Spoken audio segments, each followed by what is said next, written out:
Raphael Robinson, number 21.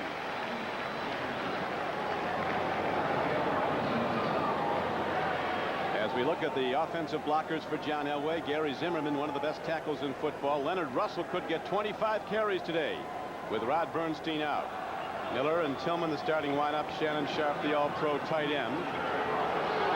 Miller, Derek Russell, the wide receivers. Kimbrough will come in as a third wideout.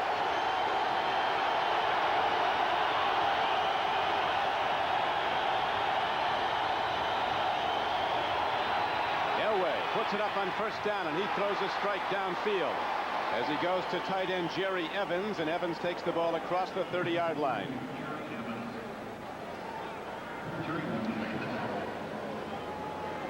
We apologize for the technical difficulties at the outset of the game, which hopefully are now corrected as we're coming to you from Husky Stadium, the temporary home for the Seattle Seahawks. They expect to play their next home game back at the Kingdome, which had some roof repairs. John Elway at quarterback. And he told us yesterday he feels a lot of pressure. He really feels that the load of this team is on his shoulders. It's been that way for 12 seasons, but more now than ever. As the handoff goes, and running wide with the ball is Leonard Russell. Seattle's been tough to run against this year, and they're tough for Leonard Russell on that play. Robert Blackman, the strong safety on the stop. As you look at their front seven, Cortez Kennedy's the best. 2 years ago, he was the NFL's Defensive Player of the Year. Wooden having a terrific year at outside linebacker. And Eugene Robinson, the free safety, was a consensus all-pro player last season. That's how the dime package looks. Second down. Broncos need 8. Off, and Leonard Russell is stuck hard by former all-pro Rufus Porter. A gain of only a yard, so the Seahawks play the run well, and now a passing down comes up for Elway and the Broncos as we have 3rd down and 7, Chris. I'm a little surprised to see Denver come out and just try and run the football on 1st and 2nd down. Their best weapon, John Elway. They want to get something established with Leonard Russell, but at least so far, can't run on this Seattle defense. And here's what you think Elway should be doing, working from the shotgun. Loose ball, and Elway falls on it. He does maintain possession, but there's a loss of 6 yards on the play back to the 28-yard line.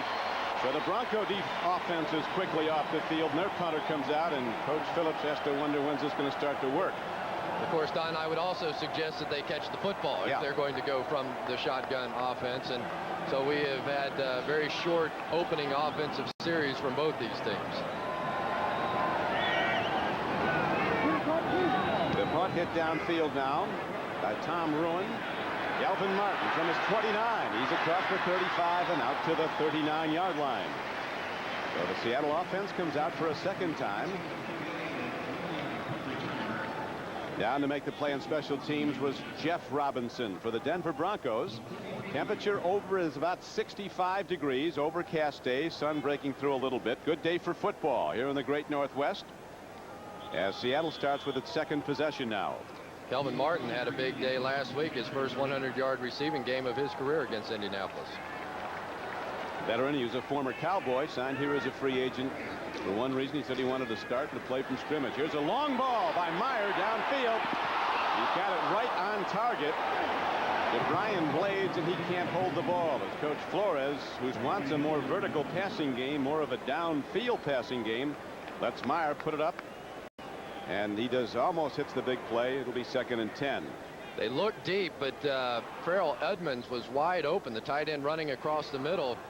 Really looked like Brian Blades had Randy Hilliard beat on the play. Rick Meyer underthrew it just a touch and allowed Hilliard to catch up and finally get a hand in there.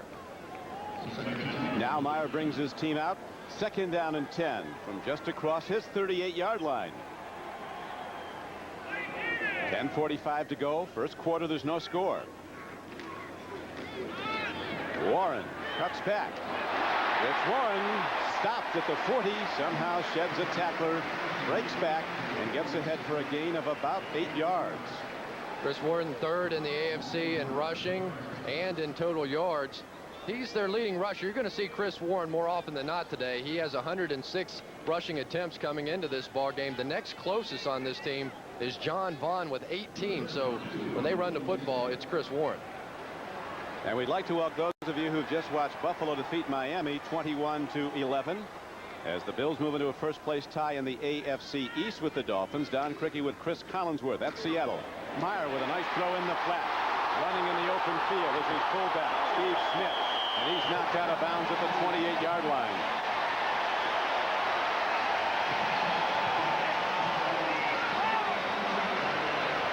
I don't know if Carl Mecklenburg got picked off on this play or just lost his coverage. Number 77 in man coverage on the fullback and just seemed to lose track of where he was. Nobody in the flat. Easy reception for Steve Smith, and Mecklenburg's not one of those guys going to run him down from behind. Usually it is the middle linebacker who has the first back out. As Smith swings out of the backfield, it's a 26-yard gain. The Seahawks now starting to challenge inside the Broncos 30. Smith again hitting hard down to the 25-yard line. Tackled on the play by Carl Mecklenburg. He still looks good, though, doesn't he? Looks physically ready. When we met with him yesterday, Mecklenburg, 12-year veteran. Yeah, but he also knows that he's getting on towards the end of his career. They had to re-sign him just before the opening of the season. They had plans of replacing him, but then when Dave Wyman got injured, they called on him. But when you talk to these coaches, they know that Carl Mecklenburg should not be the starting middle linebacker on this team. How about the strong safety, Dennis Smith? He's in his 14th year. Getting a little... it's ancient by NFL standards. Getting a little old. Warren cut down behind the line of scrimmage as outside linebacker Mike Kroll shot the gap. Made the play. And that brings up 3rd down and 10 now for Rick Meyer and the Seattle Seahawks. Mike Kroll, who had such a great rookie season with 10 sacks, had 5 sacks in each of the last 2 years, but strained an arm muscle in the opener against San Diego and had to miss the next couple of games. So a big plus to get him back in the lineup. Let's see what Meyer goes to now as they set him in the shotgun from the Denver 29. Takes a look, throws a pick, goes right to the all-pro safety Atwater, who takes it back across the 30 and out to the 33-yard line.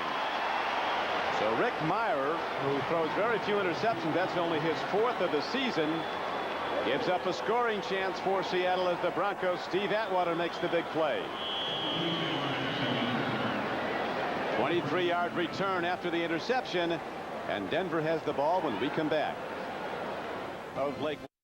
Let's check back and watch Atwater's big play a moment ago when he intercepts Rick Meyer. Well, this is really just a gift for Steve Atwater, running a crossing route and just gets away. Somehow just sails on Rick Meyer. There's really nobody even close. The proverbial room service interception. Can't get much easier than that. You see that ball at least 10 to 12 feet over the head of Kelvin Martin.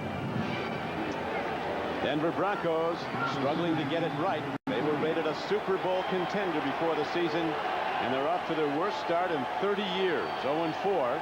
Coming off a bye week, they've had 2 weeks to get ready. Elway fires and he hits his man Shannon Sharp over the middle. And the all-pro tight end is ahead to the 48-yard line for a Broncos first down. What a difference Shannon Sharp makes in this Denver offense. Tight ends are kind of like pacifiers for quarterbacks. when all else goes wrong, at least you can hand him the pacifier and then he starts to feel good about himself again. We saw it last week that Shannon finally came back and contributed, and obviously John Elway was much sharper. Now they go to the run.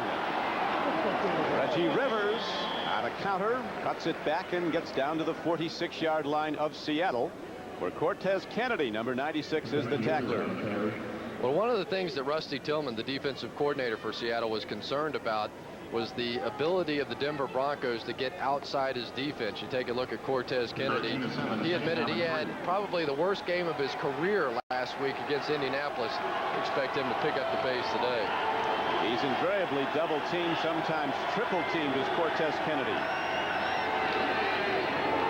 Elway gives to Leonard Russell, and the big back who rushed for over 1,000 yards for the Patriots turns it upfield and takes it inside the 25-yard line. Finally tackled by the Seattle strong safety Robert Blackman, knocked out of bounds. Watch number 64, the pulling guard John Melander, get out in front of this play and get just enough of the linebacker to allow Leonard Russell to turn the corner. Breaks a tackle, good downfield blocking. So now the Broncos mounting a challenge in the scoreless first quarter. 6.5 minutes to go in it. 1st and 10 Denver.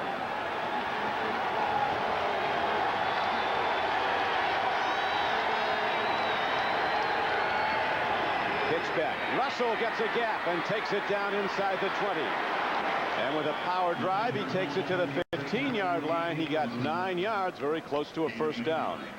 Eugene Robinson, the free safety, finally got him. Well, Rusty Tillman's nightmare is living itself out right now. This time they pitch it, and it looks like they're going to try to go around the corner. All the offensive linemen way out to the flank, and Russell just cuts it back up the field. Luckily, Eugene Robinson able to make a one-on-one tackle. There's Rusty Tillman, the gray-haired man in the background there, as the handoff goes straight up the middle. It is good for a Bronco first down. Derek Clark, number 43, got the call. And it'll be first down and 10 now for the Broncos at the 11-yard line of Seattle. What a disastrous interception it's turning into now. Rick Mirer with really a fairly easy throw, misses it badly, and John Elway and the Broncos now making him pay for it. Elway told us yesterday he feels that he's had success, and Denver has against Seattle, because they give up a lot of stuff to the pass game underneath. They tend to take deep drops in their zone. He hit sharp in that big underneath play that went for a big game. This time they go to the run. Rivers runs it. One man gets him. He bounces off that. And Reggie Rivers drives down to the 8-yard line, where Brent Williams finally takes him down for the Seahawks. Really a nice play there by Brent Williams, who came over after 8 years with the Patriots. He looked like he had gotten himself too far up the field and then bounced back. He was able to make the tackle on Rivers. Probably saved a touchdown there. Denver with Don Maggs at the right tackle position for injured Russell Freeman. Maggs blocking well.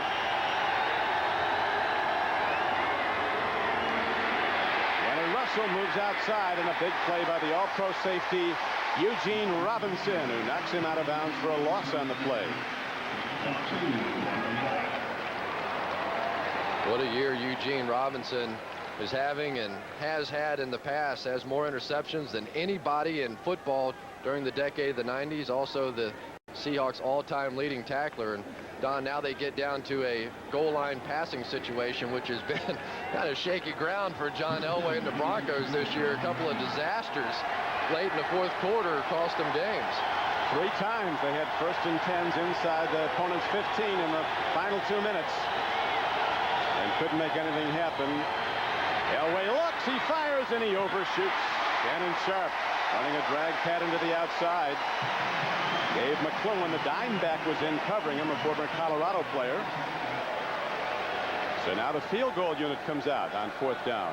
It's like John Elway is limping off the field and also shaking his right hand. The limp you can live with. You have to be concerned with him shaking his hand. Michael Sinclair with the bull rush. Sam Adams, the #1 draft choice, getting right in his face. Perhaps a lot of times you'll see the quarterback hit his thumb on the helmet of the defensive tackle. Jason Elam with a 26-yard field goal, and he bangs it right off the scoreboard, right through the middle. And the underdog Seahawks now find themselves behind 3-0. The Broncos have taken a 3-0 lead. Here is the kickoff return. Coming back with the ball is John Vaughn, who has missed the last 2 games for the Seahawks with an eye injury. He brings it back across the 25-yard line, and Meyer, who was intercepted on his last throw, brings Seattle out for its 3rd possession of this game, with the Broncos in the lead 3-0.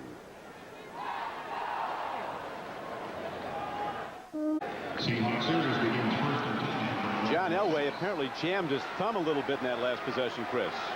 Yeah, it looked like the pass rush got there just as he was delivering the football. Luckily, he's not hurt any worse than he is. Broncos in the lead. Seahawks with the ball. Hand off to Chris Warren. And he drives ahead for a gain of almost 8 yards out to the 33-yard line as they start up after the play. Bronco defense in ill humor, as you'd expect, having given up that many points.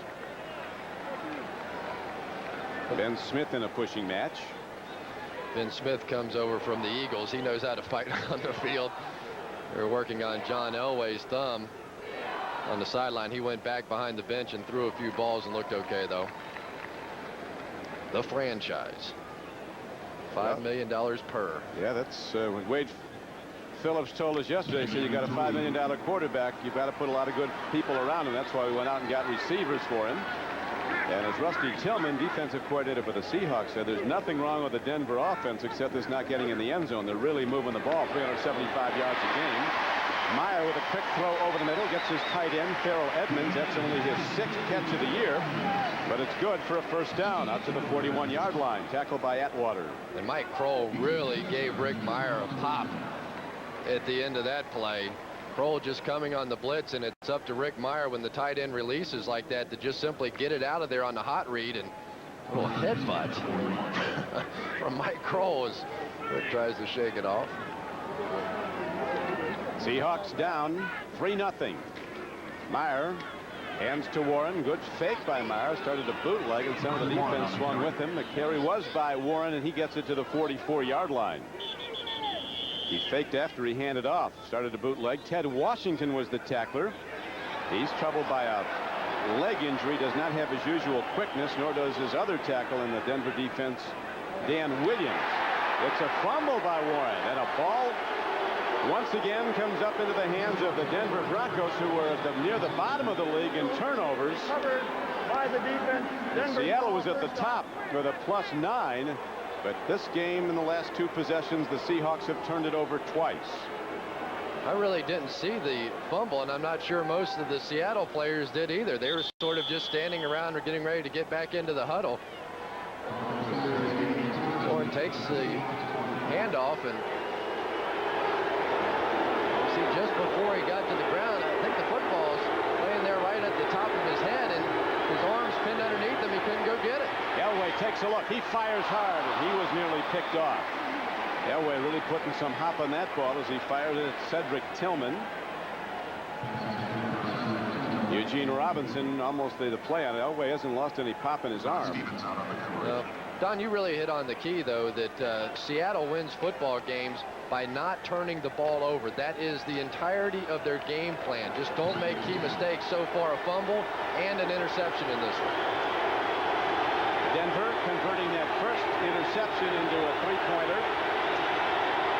Now we'll see what they do in this possession. It's 2nd and 10. Play whistle dead. An apparent infraction before the apparently there's going to be a timeout called by Seattle before the snap of the ball is signaled now. So with 1 minute and 57 seconds left to go in the first quarter, the Denver Broncos continue to lead the game 3-0, and they'll have the ball when we come back. Austin. Not sure which one's going to show up. He's hoping for the same one today. So far today, though, it's been Mr. Hyde. 2 turnovers. Ortez Kennedy shoots the gap, takes 2 blockers, and then the tackle is made by McCrary. Sinclair was also on the stop as they get good push on the defensive front of the Denver Broncos. Also on the stop was Sam Adams, who they're expecting great things from. Yeah, the #1 pick just completely destroyed Brian Habib on that play. Got in the backfield. That's the kind of pressure they need out of this Seahawks defensive line. Elway looking deep. Dumps it over the middle, but he's too high for running back Glenn Milburn. So the Broncos have to punt the ball. Huge defensive series that time by the Seattle Seahawks defense. They really needed to pick this offense up. One of the best teams in all of football, not turning the ball over, but really put the Seahawks in a hole 2 straight series. Calvin Martin back inside his 10-yard line now for Seattle. It's a 3-0 game, Denver. 1:23 to go, first quarter. A well-hit punt by Tom Ruin. A high punt that forces Martin into a fair catch at his 10-yard line. And from there, Meyer and the Seahawks, who've turned it over on their last 2 possessions. First interception of Meyer, the second a fumble by Chris Warren. And now they'll try again. 1st and 10 from the 10. On such a big game, there's Jim Fossil, the offensive coordinator, talking with John Elway, but such a big game for Wade Phillips. He just needs to have some of the heat taken off of him. There was a radio station in Denver that had one of their guys go around with Wade Phillips Grove's resume trying to find him a job. So, I mean, it has gotten just short of ugly in Denver this week. Well, he's been through it before. He and Elway both talking about they've been in holes before and gotten out of them. And they're playing in coaching careers. Here is a pitch back and running with the ball to the near side is Chris Warren, and he's taken down on the play by Randy Hilliard, and a penalty marker comes in. Ernie Kukar, the referee. Elway said 1 year at Stanford they were 1-7. In '90 at Denver they lost 6 straight and were 1-9 at one point. Lost 9 out of 10. The only win during that stretch against the Colts. And so often when you try to run outside. Number 87 on the offense. It's half the distance to the goal. Still first down. Your tight end ends up trying to just hook the outside guy. And unlike in the interior 5, where the official sometimes can't see it, when that tight end holds, such an easy call for the linesman. And the call goes against Seattle, so they're backed up now. They are in jail with first down and 15 coming up. To the run they go. Again, they go to their money back. Chris Warren, who's been a 1,000+ yard rusher the past 2 years, went to the Pro Bowl for the first time last January. Mecklenburg, the middle linebacker, makes the stop for the Broncos. As Carl told us yesterday, Chris, we feel like we're going to win football games. We haven't cashed in. The wheels have not come off this, even though we haven't played well. Yeah, the interesting thing about Carl Mecklenburg, he said, I'm excited about this. I said, what? 0-4, you're excited? He said, yeah, it's a challenge. We've never had that kind of a challenge around here. He certainly has taken a positive spin on this whole thing. You have to do it, I guess. As Meyer takes a deep look. Now he starts to run. Looking for a safety man. He finds one. And then the ball comes in on an errant throw. He was between 2 receivers. Boy, another huge play that time by Carl Mecklenburg. There was 2 guys open down the field, and all Rick Meyer had to do is just loft it over his head, and they had the easy first down. But Mecklenburg got those big mitts up there and was able to knock it down. You see the receivers running wide open down the field. Kelvin Martin was there, and looked like Rob Thomas down there as well. And Rick Meyer knew that was an easy one. They're down 10 yards for goal. Now a tough play call for Meyer. He'll see an all-out rush. 3rd down, and they need 10. He buys time with a play fake, makes the throw, and it's a good one. Out to the 25-yard line. So Meyer on 3rd and 10 throws a 15-yard strike for a first down on the final play of the first quarter. And after the first 15 minutes of play, the Broncos have taken a 3-0 advantage.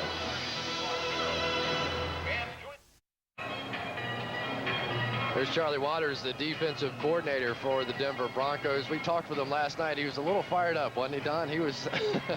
They had quite a few things to say to us last night. He's been on the sideline, then they put him up in the press box, and they brought him back down to the sideline. But really, he's not making the calls this year. It is Wade Phillips who is making all the defensive calls, and Charlie calls himself the facilitator of those calls.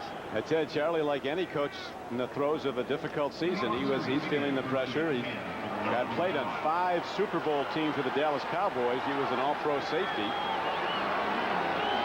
And he pointed out that last year during one 6-game stretch towards the end of the season, they had all the best defensive numbers in the NFL, the Broncos. That does not carry over. Here's a long ball downfield.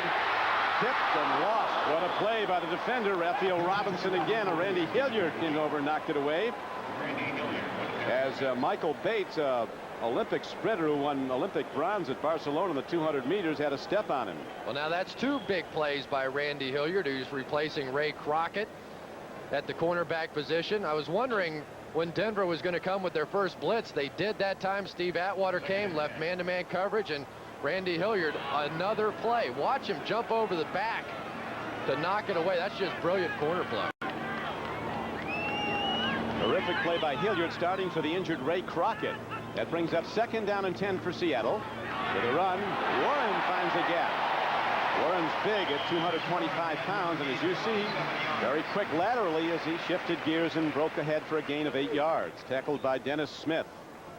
Yeah, Dennis Smith made the tackle on this play, and Dennis to be perfectly honest, played a horrible game last week against Buffalo. And by his own admission. Yeah, really a couple of key situations arguably cost them a couple of touchdowns. You could perhaps even say the game on occasion. He thought about retiring after the game on the way home. Said his wife Andre helped him get over that. Here's a nice throw by Meyer in the flat. He gets Brian Blades, who makes his 29th catch of the year. Blades is coming off a career reception record for a Seattle player. He caught 80 balls a year ago. Came into this game with 28 catches, which was second in the AFC only to Ben Coates, averaging only 11.5 yards per catch, which is fairly small for a big play receiver like Brian Blades. He did have some hamstring problems during the course of the preseason, though. But you talked about that possession passing game. They like to move the ball, keep their defense fresh if they can. Seattle. They made some downfield throws today and almost hit 2 of them. But normally they keep a very conservative play call for the second-year quarterback. The offense, number 75, prior to the snap. 5-yard penalty, still first down. It's like the house moved. Howard Ballard.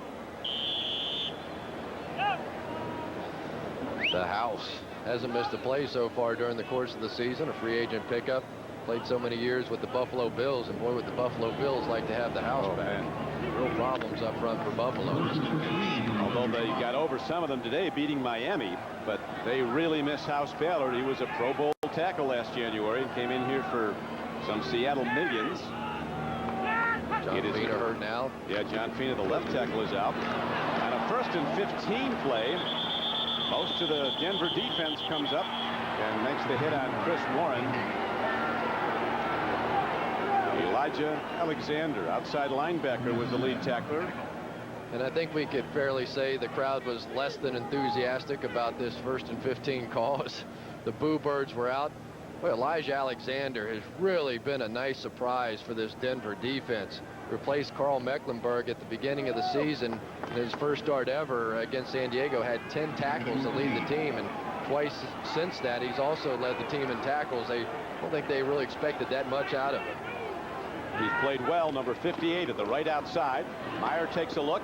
His receiver, Kelvin Martin, lost his footing trying to run a slant off the right flank and slipped and fell. You've done that, Chris.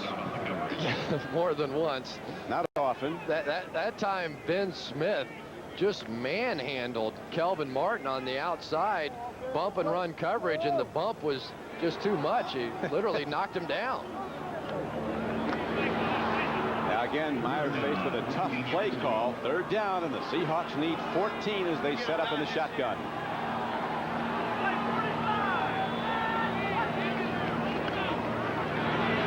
Time he runs out of it. He gets the ball away, but a terrific defensive play by Mike Kroll, an outside linebacker. His assignment was Chris Warren, and that's where the ball went, and Kroll knocks him down for a gain of just 3 yards. So they're way short of the first down, and Seattle must punt again. Really a very conservative call on 3rd down and 15. You get the feeling that after the 2 turnovers, Tom Flory just wanted to not take a chance and punt this football away and rely on the strength of this team, which is their defense. There's Glenn Milburn back deep for the Broncos. Ready to punt the ball for the Seattle Seahawks is Rick Tootin. He hits a line drive, but it takes a Seattle bounce inside the 25. And it turns out to be a pretty good punt all the way down to the 21-yard line. A pretty ugly punt. It was ugly, but the end result was pinned him back pretty good. So it'll be 1st and 10 for the Broncos at their 21. Back at Husky Stadium on the shores of Lake Washington, Don Criqui with Cris Collinsworth. Seattle's turned the ball over twice in this game. The first one, a pick of Rick Meyer by Atwater, was turned into the go-ahead field goal. That's all we've had so far. Yeah, really very uncharacteristic of this Seattle team. They like to play conservatively, but at least for the Denver Broncos, who so desperately need a win here this afternoon, a good first quarter, and perhaps, just perhaps, they can get themselves back on track. They need a win so badly, do the Broncos, and now they have the ball at their 21-yard line. 1st down and 10. Elway hands off on a counter play, running with the ball and having problems doing it is Leonard Russell, the big back out of Arizona State, a former #1 draft pick of New England. And We'll watch Big Leonard in action again. Little counter tray, bringing the offside guard and tackle around, and Terry Wooden, who's having the best year of his career without question for Seattle, up to the task. Elway in a shotgun formation.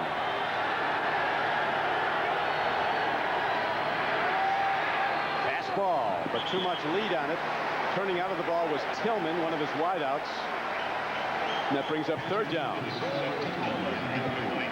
Rod Stevens coming on a blitz right up the middle.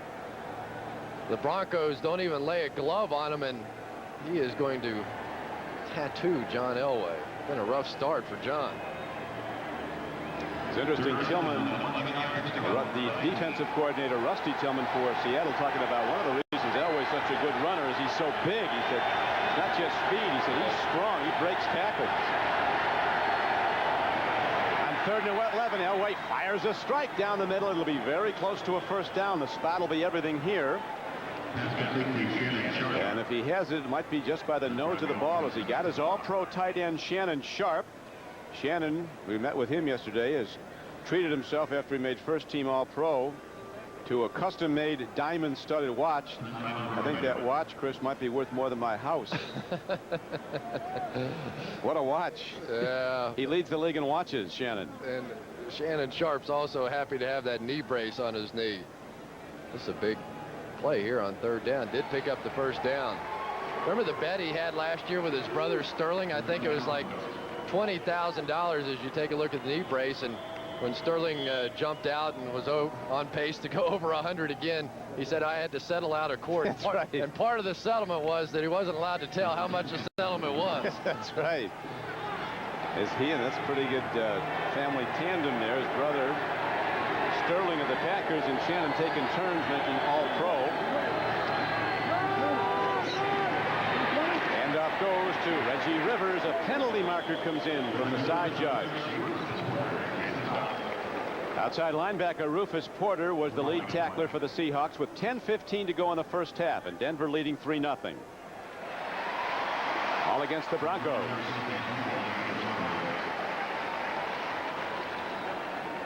That is the first. Holding number 64 on the offense. That's a 10-yard penalty. Repeat the first down. Got the left guard, Melander. We've seen John Melander out in front of these sweeps on a regular basis. The big guy pulling out in front, working against Rufus Porter, I believe. Oh, he just grabbed one. You know, if you do that on an interior block, it's not a hold. But out there on the outside, sometimes the side judges aren't used to seeing it. Let's see what John Elway goes to on 1st and 20. Nice throw. It's just tipped away. A good defensive play by Terry Wooden. Elway right where the ball had to be, it would seem, to his tight end Shannon Sharp, but Wooden gets a piece of the ball. But you can tell how comfortable John Elway is with Shannon Sharp when they are in long yardage situation. He looks for the big tight end. He's made so many plays for him in the past. And Terry Wooden, who continues to have such a great year, knocked it away, and John Elway a little frustrated. Johnson, I hate when that happens. Looks like a first down throw. 2nd and 20.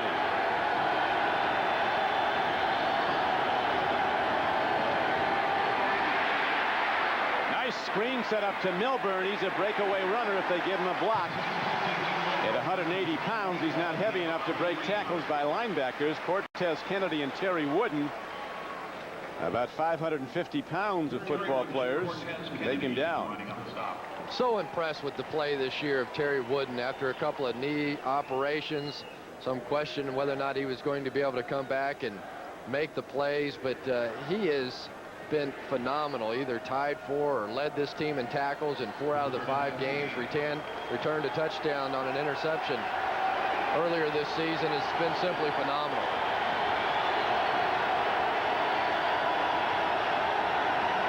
The crowd kicks in.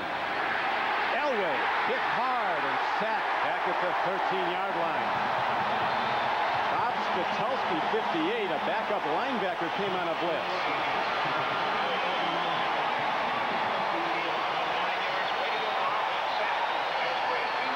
Check this out, Chris. I guarantee you, Bob Spitulski is having a ball getting his hands on John Elway. I remember yesterday we were talking to Cortez Kennedy. We asked him if he'd ever sacked Elway, and he said, yeah, once, but I never got a chance to really hit him right. the way that I wanted to.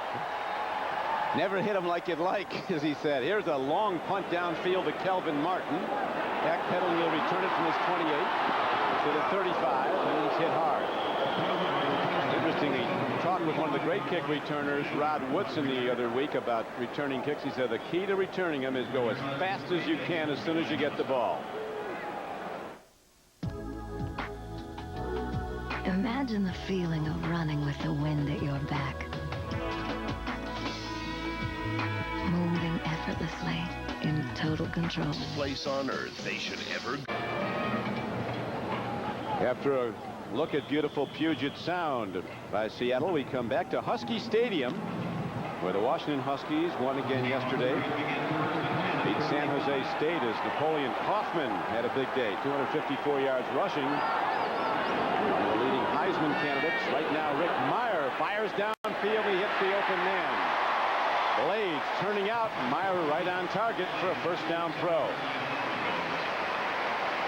I love the call that time because Randy Hilliard had some success covering against the deep ball. They had thrown the ball twice down the field. Of course, you know Tom Flores and his history with the Raiders. A little hesitate and go. Flores always believed in the deep ball out there, and then this time they go with the play off of that, the comeback route.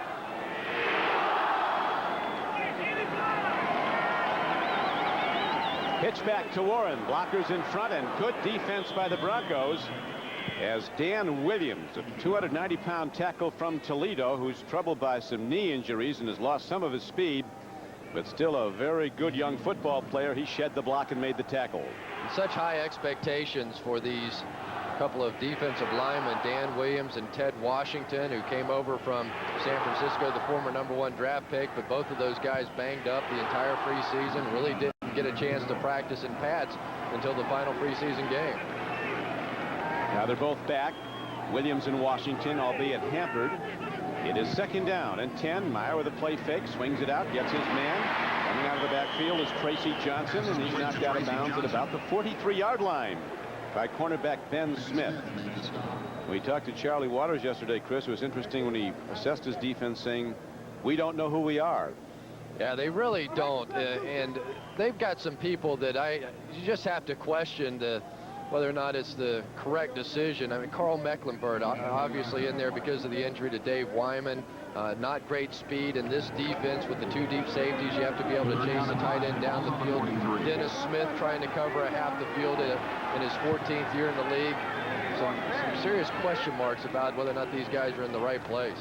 Meyer swings it out. Beautiful lead for Warren. He breaks ahead. He's got a first down as he is down to the 35-yard line. So that first and long situation is now turned into a first down for the Seahawks.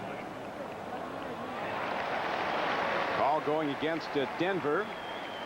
It's like Denver tried to defend with 12 12. men in the field on the defense. The penalty is declined. First down. What Waters meant when he talked about we don't know who we are, he said, you know, we only have 3 starters back on our defense from last year. We've got a lot of good football players who've come in from other teams in different systems, and it's in a period of adjustment and acclimation. Right. They brought in Ben Smith and Ray Crockett at the cornerback position, which was a problem a year ago. But to be honest with you, Ray Crockett out of this game with an injury, but he's been somewhat of a bust. Meyer buys time with the fake, throws over the middle. He throws another strike. It's good for a first down.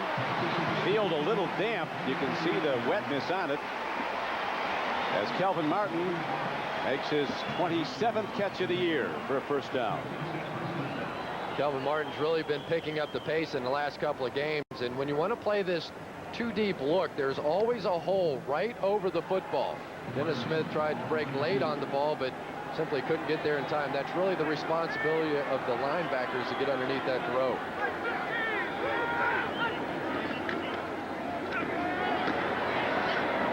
Broncos plug the gaps on defense and don't give Warren any room to run. He finally puts his head down and gets a couple of yards to the 20. Shane Granette was on the stop along with Simon Fletcher, who we haven't called his name much today, Fletcher, but he can make a lot of plays. Simon Fletcher had a couple of sacks against Buffalo, but he's much more of a pure pass rushing guy. Makes a nice play there. House Ballard let him go just too soon. But one of the interesting things that Charlie Waters told us yesterday was that we really don't have anybody in this front seven that is feared by anyone in the league. Some people are nervous about Fletcher. He's had a lot of sacks, and again on a running play, 2nd and 8. The Seahawks go conservative and don't get anything out of it. Now they come up to 3rd down. Meyer, a good play faker. He's able to buy time, faking the handoff to his backs when he's dropping to throw. Well, the LA Raiders have proven that you don't have to run the football to beat this Denver Bronco defense. They shellacked them twice at the end of last year and then again during the regular season this year, and they do it almost exclusively with the pass. There's Tom Flores and his rich history with the LA Raiders. Coach of 2 Super Bowl championships with that team as Meyer takes a look, runs out of time, fires to the end zone, and wisely throws it away as there was good coverage by the Bronco defenders. Kelvin Martin was in the area of the ball, and now a very good place kicker comes out, John Casey, who has hit on 7 of 8 field goals so far this season. And John Casey, who did not get a chance to kick that 50-yard field goal last season or last week that could have possibly won the football game. He was disappointed. He threw his helmet, threw his water cup, threw his towel, threw everything he could find, and still didn't get a chance to kick it. Point of controversy, I'm sure, this week in Seattle. This is a 37-yarder. As you see, his longest this season is 45. He can hit from 50. Snap and set down. Kick is on the way, and Casey arcs it through with the bend and ties the game at 3-all with 4:01 left to play in the first half, which is moving by quickly. Seattle kicks off when we come back. High spinning kick will carry short. Coming up with the ball is Binogue, rookie from Ohio State. And he is upended on a sensational special teams play by Michael Bates. Wow. He gets down there fast. Olympic sprinters can do that. A wide receiver, I want you to know, Don. Criqui laid that kind of hit on that kickoff. Boy, there's never been any question about his toughness. Guy that can fly and fly into people as well.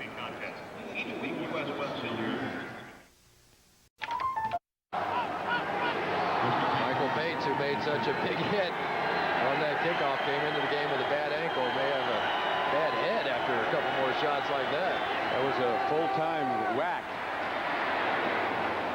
Running with the ball is Leonard Russell as he takes it across the 30 to the 32. There was a lot of criticism in New England when they let Leonard Russell get away after a 1,000-yard year, particularly after Parcells and his Patriots lost their first 2 games and had no running game.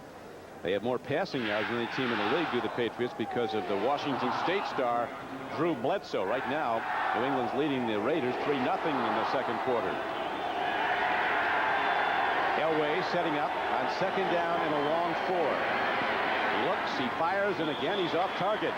Going to the out pattern. 3rd and 4. So much frustration on the part of these Denver Broncos.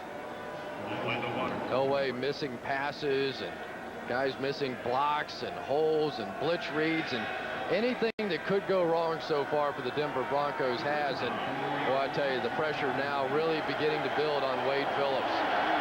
But the Broncos are right in it. It's a 3-3 game with a long way to go. We're in late in the second quarter. 3rd down play as the Broncos look to convert with an Elway throw. Fastball, and it's tipped away by Robert Blackman, the strong safety. And had Elway not had that much heat on the ball, throwing a tight spiral fastball, that would have been run back for a touchdown.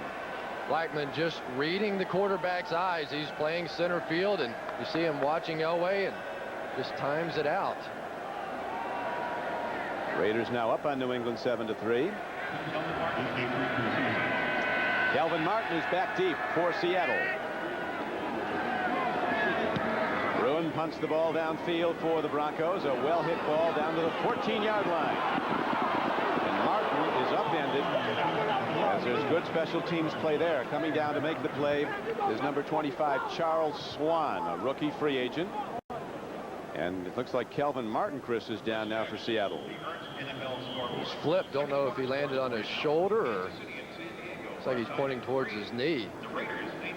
That'd be a big blow for this team with the injury to Michael Bates already. They don't feel comfortable playing him. This is not a good playing field. It's like playing on a parking lot. What do you think if they took a vote in the NFL, Chris, and had the players vote on whether we play on natural grass or turf? The vote would be not close. Now, while we have a moment, we'll go to NFL Live in New York. Here's Greg. All right, Donna, we'll go to San Diego for the AFC West showdown between the Chargers and the Chiefs. Stan Humphries to Tony Martin. He turns this into 48 yards, and it's set up a John Carney field goal. San Diego is on top in the second quarter, 6-3 over Kansas City. Don and Chris, back to you. Thanks, Greg. Tom Flores, normally very composed on the sideline, not happy at all about whatever went on out there. Good to see that Kelvin's up and getting off under his own steam, albeit with a limp. Well, these Seahawk fans will remember Tony Martin. Tony Martin went about 99 with one here on a tried to blitz and took off and made a big touchdown play against Seattle, a game that San Diego won, one of the first four. Did he ever? And an all-out blitz. Humphries let it go from the end zone. On 1st and 10, Meyer fakes, eludes the rush, looks to buy time, and now he takes it down the sideline and steps out of bounds. That'll be a 15-yard late hit foul on Mike Kroll.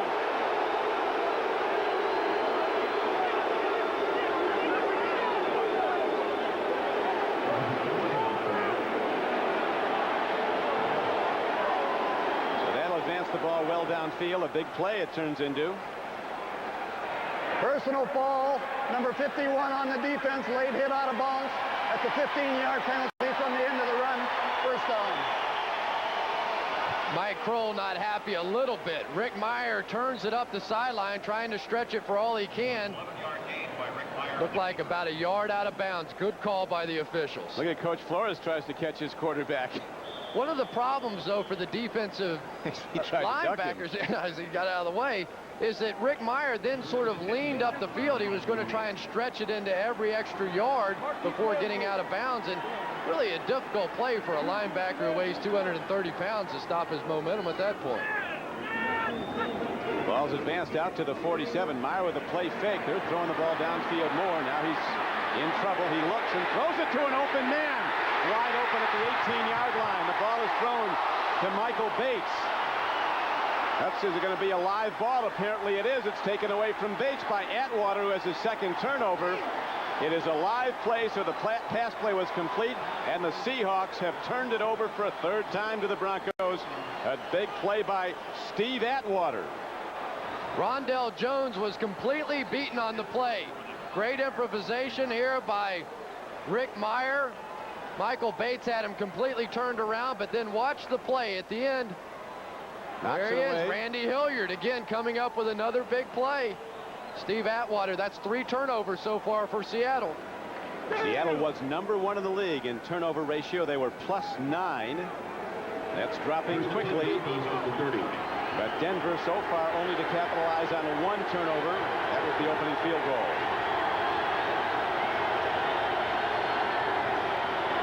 Elway on 1st down and 10. Runs out of trouble and throws on the run, and he's picked off. They get it right back.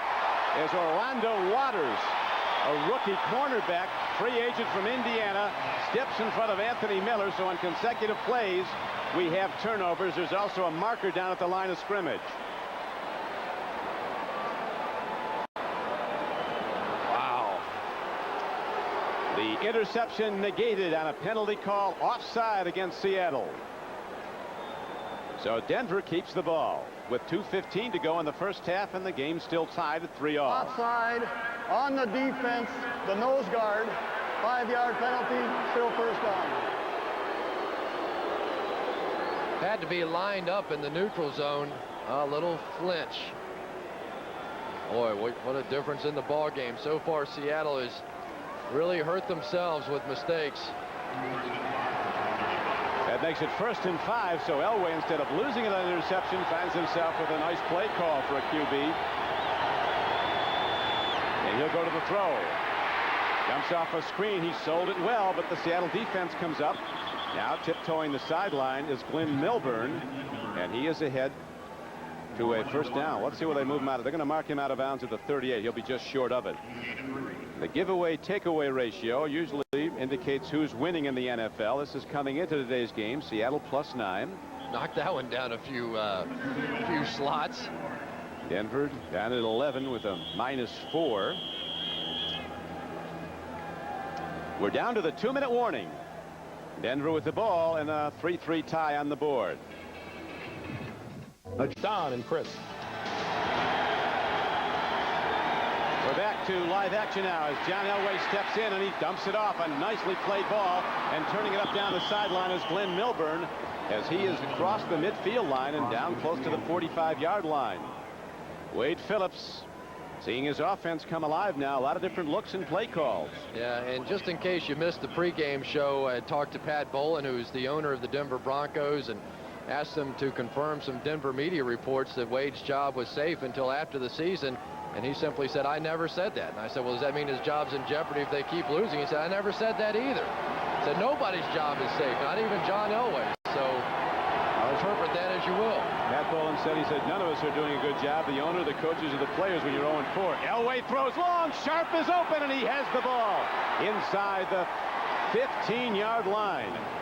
So Elway, who's missed 3 earlier throws and out patterns, now throws a perfect strike to his all-pro tight end, Shannon Sharp. And what a turnaround in this game after the fumble by Michael Bates. Now John Elway gets hot, takes it down the field, and there he is, the pacifier.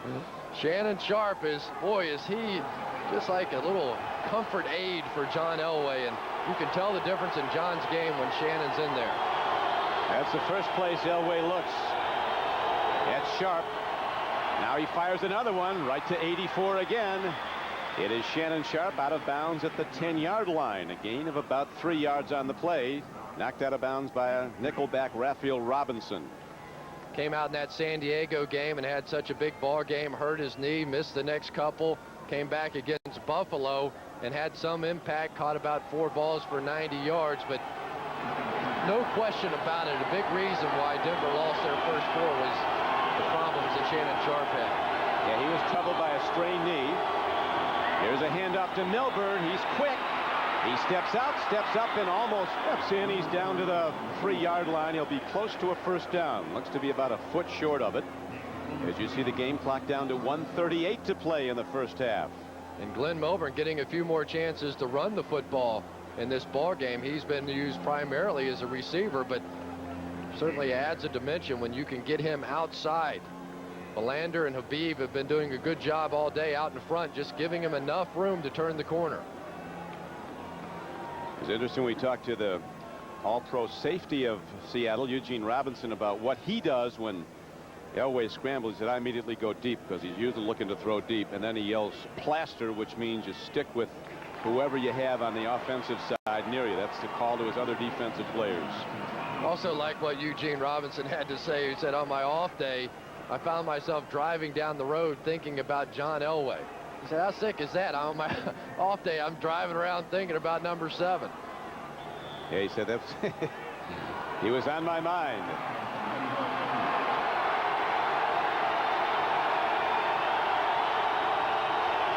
First and goal. Broncos looking to break a tie game.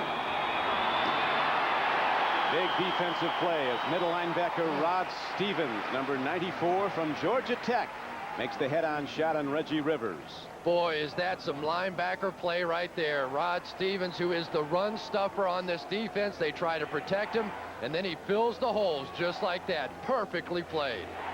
Actually, Chris, a loss of about a yard on the tackle. The ball is near the 5-yard line. It'll be second and goal from there. And this is where the Broncos have stumbled so badly. We talked about those 3 games in the last 2 minutes. They hit first downs inside the 15-yard line. In 2 of the games, they came away with nothing. In 1 against the Jets, they ended up with a tying field goal, but then lost it in overtime. Elway wanted to make sure the play call is right as the Broncos call a timeout with 54 seconds left to go in the half. We're back at Husky Stadium with Cris Collinsworth. I'm Don Criqui. We have 54 seconds left to go, and we have the Domino's halftime report with Greg Gumbel and Coach Ditka. Scores and highlights. We could have a highlight coming up in this game very shortly as John Elway has his team set to go second and goal from inside the Seahawks 5-yard line.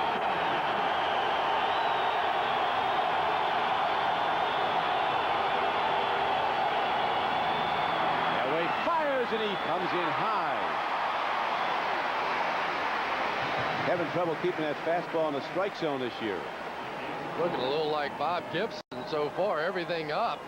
And John Elway could have walked backwards into the end zone that time. There was no one standing in front of him.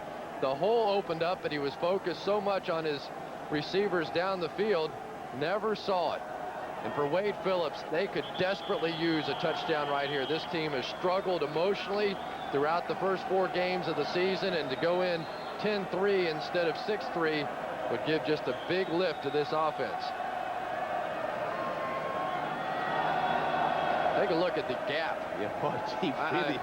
He could have moonwalked in from there, and that's been really the problem in the story of this Denver offense so far, that they have just missed opportunities. You see Jim Fossil, the offensive coordinator, I was talking to him before the game, and he said that the Buffalo game should have never come down to that last throw. We had a couple of people open on the plays prior to that. They ran a draw in which the back cut in the wrong direction, so just continued mistakes by the Denver Broncos, and they're 0-4, and their coach has been taking the heat for it.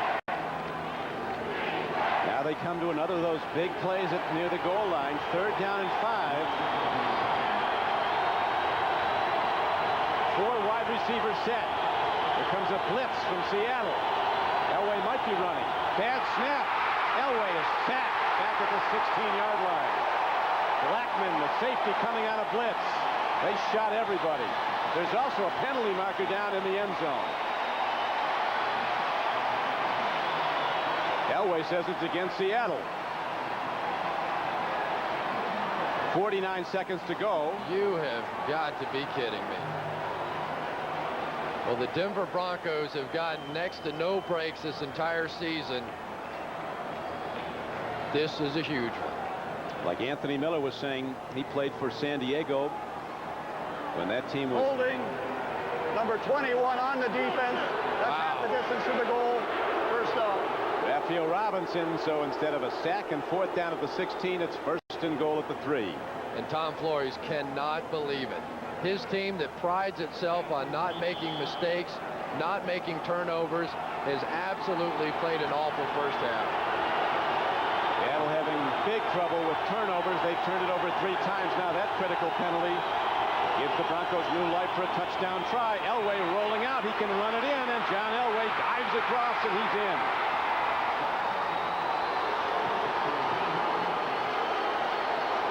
Big mistake indeed, Chris, by Raphael Robinson, and Elway capitalizes.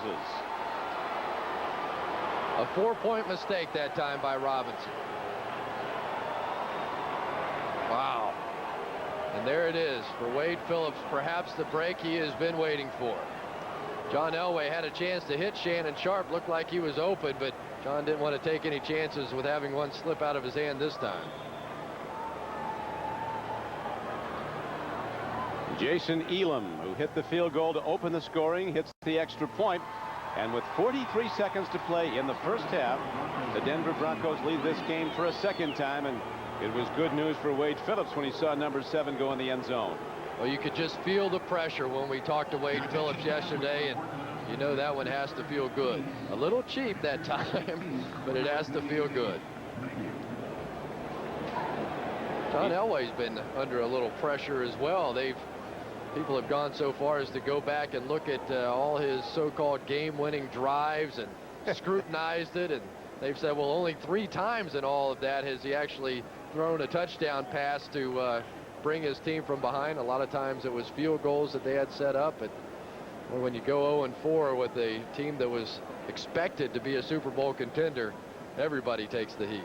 And another thing, Chris, when it's Denver, there's always great expectations just on past performance. This is a team that in the last 21 years has only had 3 losing seasons. The only one better than that is Miami. They've only had 2 losing seasons. And for the full 12 years he's been the quarterback, right since his rookie season in '83, Elway had shouldered the load of this whole franchise more than any player in the league has for another franchise. That's absolutely right. Plus, you couple that with what Dan Reeves is doing with the New York Giants, and the pressure builds even more. John Vaughn returning the kickoff. He is across the 20 and dives out to the 26. So we'll see what Rick Meyer and the Seahawks offense can do with just 39 ticks on the first half clock, and Denver in the lead 10-3. So many mistakes so far by Seattle, and I don't think Tom Flores can believe it.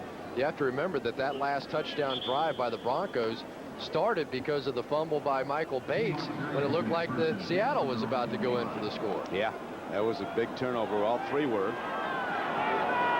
Dennis Smith, the strong safety for the Broncos, says he's never seen a player with the poise at his early age that Rick Meyer has. As he throws an out pattern. Crowd looking for an interference call as the ball was thrown to Kelvin Martin. Ben Smith had his hands on his back, but the official right there ruled it was clean. And Ben Smith has really made a difference with this Denver secondary. It's allowed them to play a little bit more man coverage. Steve Atwater and Dennis Smith are two big guys back there, great run stoppers, but you wonder whether or not they could cover half the field, which is necessary when they play that too deep zone, which they're in right now. That's always been the question with those two guys.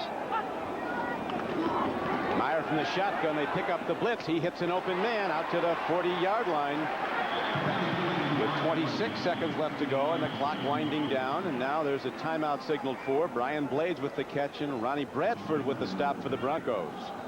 I had a chance to visit yesterday with Rick Meyer's father, Ken Meyer, who was a very good high school coach in Indiana. He said one of his strong qualities ever since he's been a little kid, he hasn't let anything bother him in the stands or press attention. He said he realized at an early age that you can't control anything outside the boundary lines, so he doesn't even think about it. Yeah, no question about it. Of course, we knew him back in his days at Notre Dame, very calm, cool, and collected. He was the high school player of the year at Goshen, Indiana, National High School Player of the Year. Next Sunday, NBC Sports presents more hard-hitting NFL action beginning at 12:30 Eastern Time with NFL Live. And most of you will see an explosive matchup as Jeff Hostetler and the Raiders go against Dan Marino and the Dolphins. Some of you will see the surprising San Diego Chargers in the Superdome doing battle with New Orleans. Check your local listings for the game in your area. The NFL lineup next Sunday on NBC.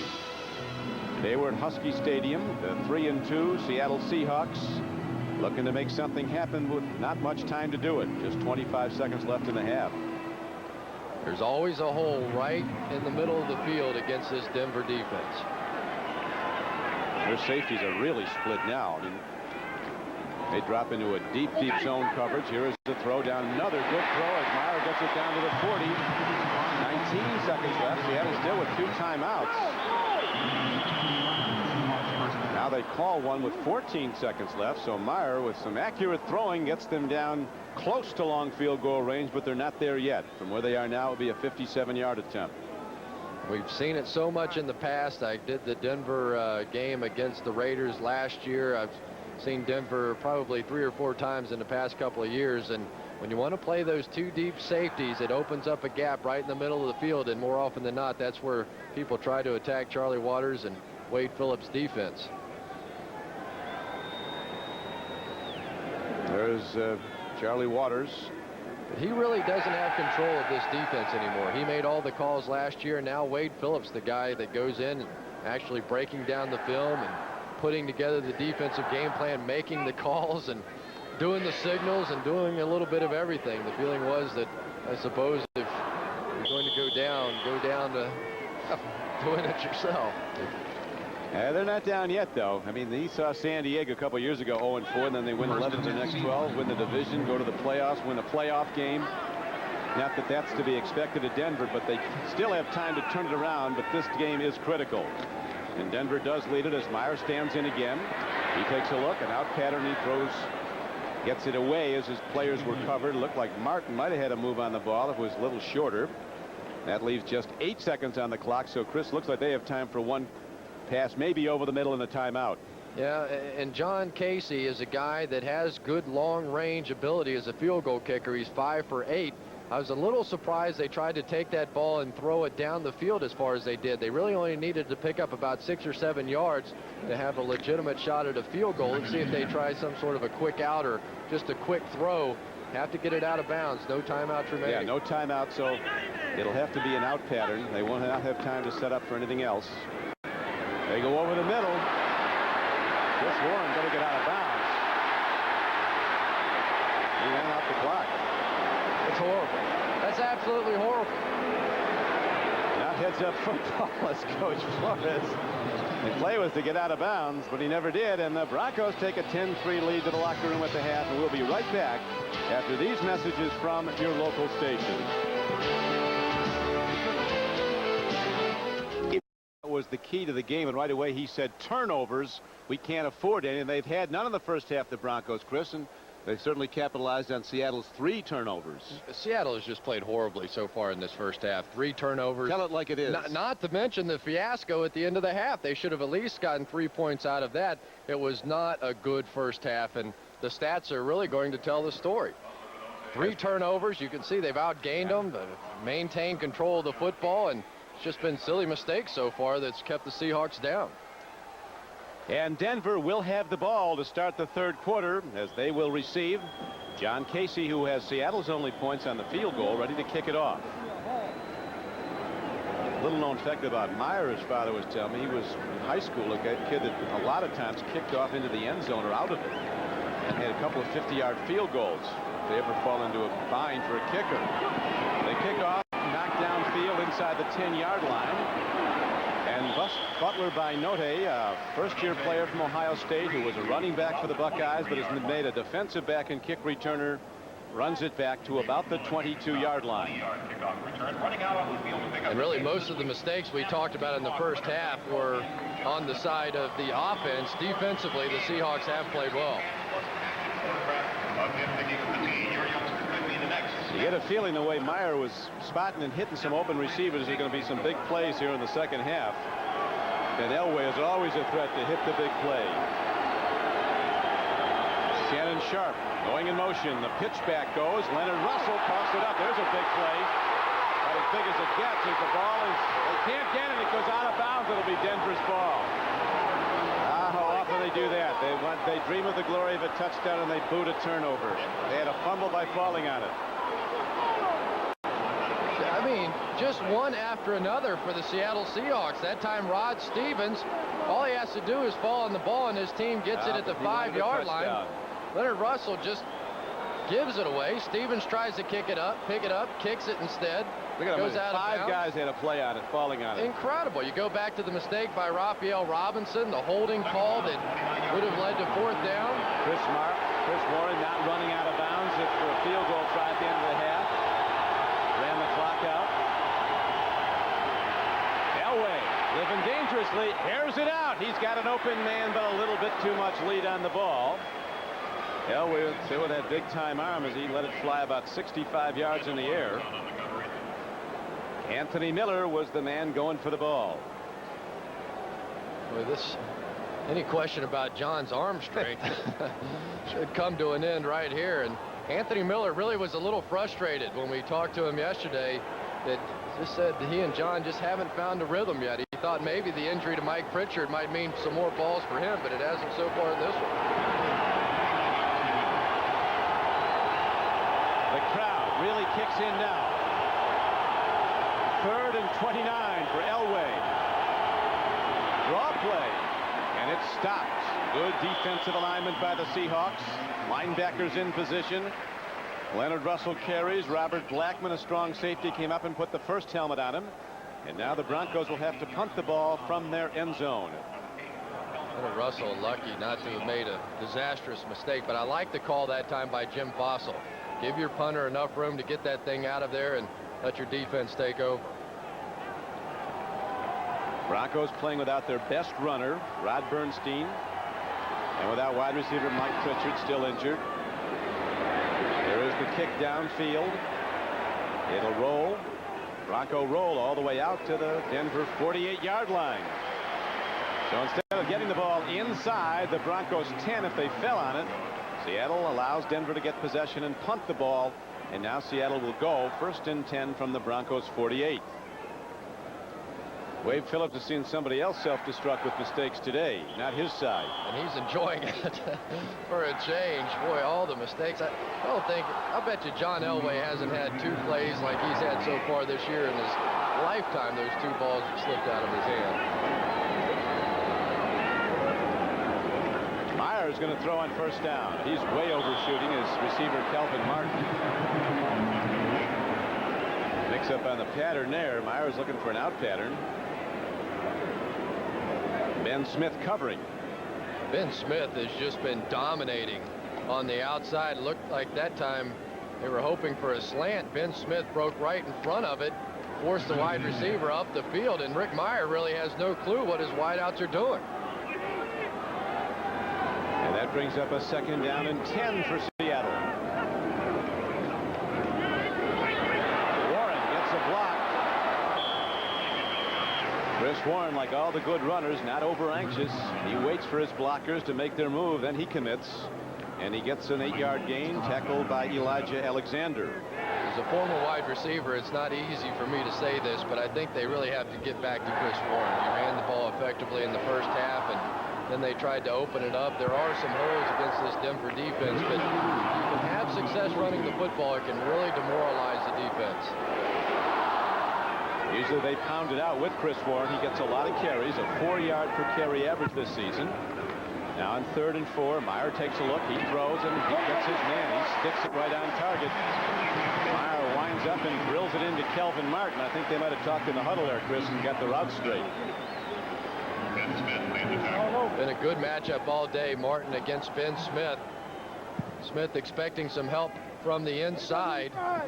Nice job of reading the coverage that time by Kelvin Martin and finding the soft spot in the zone. It's not that difficult a game. You go out, you find a little hole, the quarterback throws it to you, you move the chains, and collect a paycheck. Not that tough. Tough to get here, though. Really? 12,000 college football players in every level, and a handful make it to this level. Here is a handoff to Warren, and he's inside the 30. Junior college to NAI divisions 1, 2, and 3. You made it here as a 2nd-round draft choice out of the University of Florida and played 8 productive seasons for the Bengals. Almost won a Super Bowl winner twice. Well, about 6 productive seasons, if the truth be known. Took a couple off, or? Yeah, well, you know, just good behavior. We're giving you credit for 8. So never let the facts get in the way of a good story. As Meyer sets himself on 2nd down and 5. He gets time, running out of it. He throws, he's got a man, but he overshoots. Denver with good coverage, though. Smith, who had problems covering at Buffalo, he was right there. Simon Fletcher's putting some heat on Meyer on that play. Simon with a couple of sacks on the year and an interception, working against big Ray Roberts, who struggled so mightily last week against Tony Bennett. Just one of the, not a very impressive performance by Ray Roberts, but now he has a chance to make amends against a pretty good pass rusher in Simon Fletcher. Meyer in the shotgun on 3rd and 5. Broncos lead the game 3rd quarter 10-3. Man, what a catch. Brian Blades, as tough as a boot, goes up, takes the strike, and comes down with the ball. Ronnie Bradford hit him hard, but Brian Blades makes the 1st down reception. It was a beauty. I don't think Ronnie Bradford can believe it. He's all over Blades on this play. Absolutely perfect coverage. The ball thrown a little bit behind, and Blades just goes up and grabs it and holds on. Brilliant play there by Brian Blades. 10 minutes and 45 seconds to go, 3rd quarter. Seattle drives on with its opening possession of the 3rd quarter. Meyer buys time. Sidearms the ball. He was looking at Blades, but threw behind him. Meyer's faster than people think he is. Just like Elway is. I guess they know Elway's fast. Dan Williams really got the heat on Rick Meyer, and Brian Blades was running wide open down the field along with Shane Brunette getting the pressure, and that was a chance for a big play for Seattle, and Rick just threw it behind him. And that brings up 2nd down and 10 for the Seahawks. Meyer at 6'2", 215. Very strong. Bench presses over 350 pounds. The better to take the hits that come at you. Now he swings it out. Chris Warren gets the ball, and a good hit and wrap tackle by Ben Smith brings him down for little or no gain. That would have gone a long way had Ben Smith not held on and brought him down. Yeah, the coaches told us yesterday that Ben Smith has really been having a great year, and now I am a believer. He played with that very tough Philadelphia Eagle defense for a couple of years. The only question about Ben Smith was his health. He had a couple of knee operations, but Charlie Waters telling us they brought him in for a tryout, and he was brilliant. They signed him on the spot. And he is starting at cornerback as Meyer and the Seahawks have a 3rd down and 11. They go to the run. Chris Warren turns it out, turns it up, and gets inside the 20-yard line to the boos of the Seattle crowd. So that puts John Casey very much in field goal range for Seattle, and he can cut the Denver lead to 10-6 if he hits. Not showing a lot of faith in a young quarterback there. 3rd down and 10 on the 20-yard line, going to the draw. Cortez Kennedy told us yesterday this game is critical to Seattle being able to take it to the next level. If they come out of this with 4-2, he really thinks they can have a big season, maybe a playoff year. Casey, he hits it hard. The place kicker from Georgia drives through a 37-yard field goal. And the Broncos lead is now cut to 10-6 with 9:02 left to play in the 3rd quarter.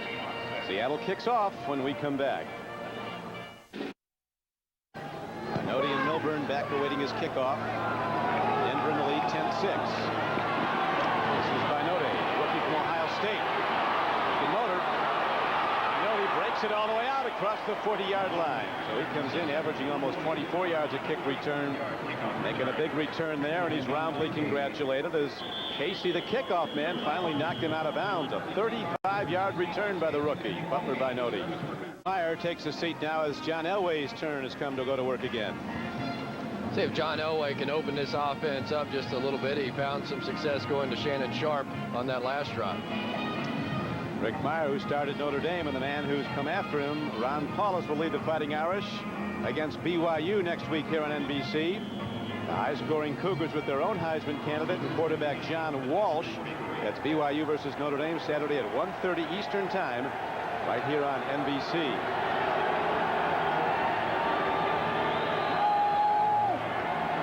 Elway dumps it off over the middle. Helmet on helmet. He swings it to Leonard Russell, his big 235-pound running back. And Leonard's ahead for a gain of 5 yards, stopped by middle linebacker Rod Stevens, 94.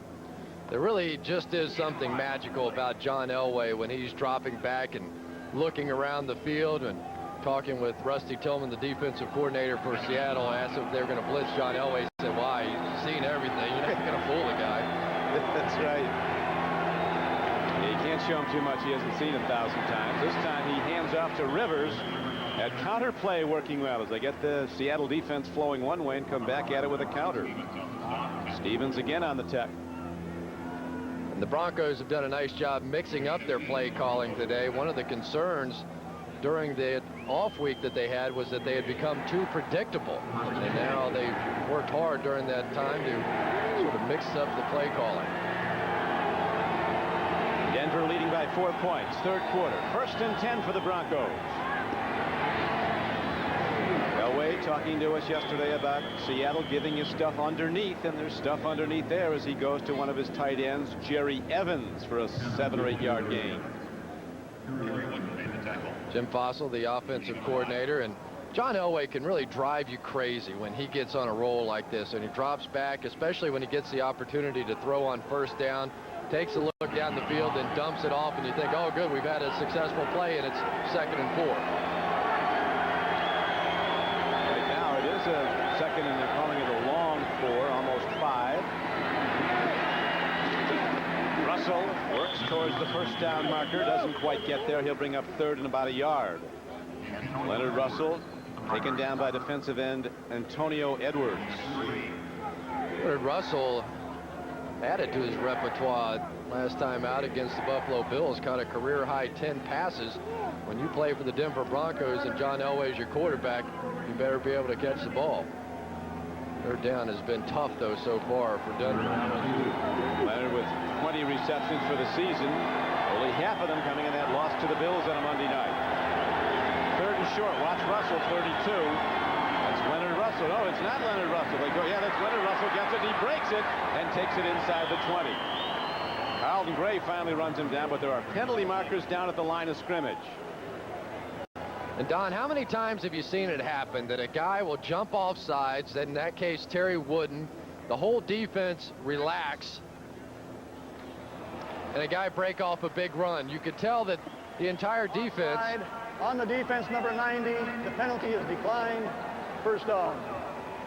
The entire defense just relaxed after Terry Wooden jumped off sides. Everybody saw it, the flinch. Now you can see they just sort of ease into their man, and here goes Denver on about a 20-yard jaunt.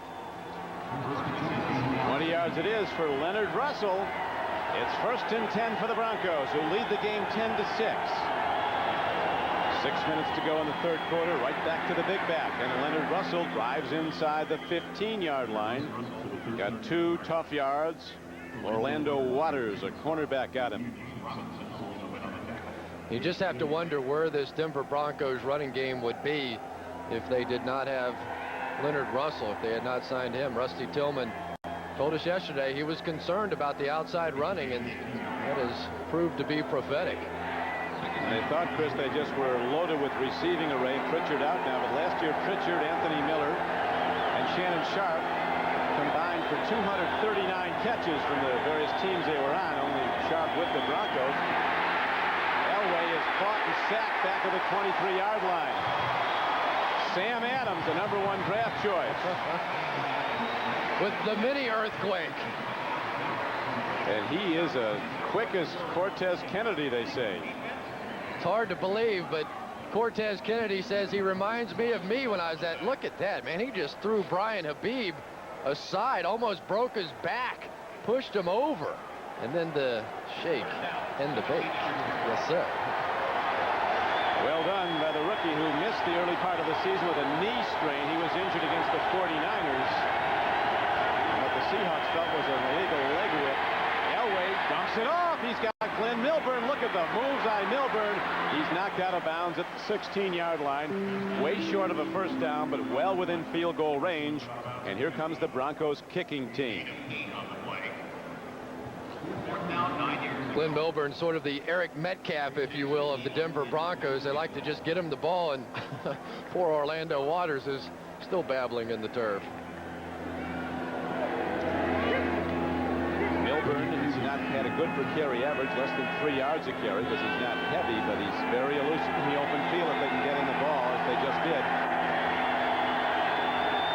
Elam puts the field goal try up and down the middle from 33 yards out.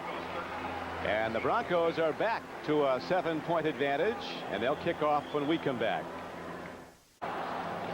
Jason Elam ready to kick off now for the Broncos. Elam good on both his field goal attempts. The kick downfield be taken by Bates, the Olympic sprinter from his 8. Wow, what a move, but he loses the ball again. And Denver, let's see, there's a pile. Looks like the Broncos might have it. They say they do. Bates is killing them. He did this in the first half, had it in a big reception, and they knocked it away. And this could be a knockout punch for Seattle if Denver gets it and takes it on in. 4th turnover of the game for the Seahawks. Wow. Just absolutely a brilliant move that time by Michael Bates. It looked like he might go all the way. There was a hole, and just as it appeared he was going to take off down the sideline, the strip by Randy Hilliard, who once again now has come up with yet another big play. Hilliard stripped it from him after the reception in the second quarter. That's the second time that Randy Hilliard has caused Michael Bates to fumble the football. Just got that ball out there a little wide as he tried to make the move.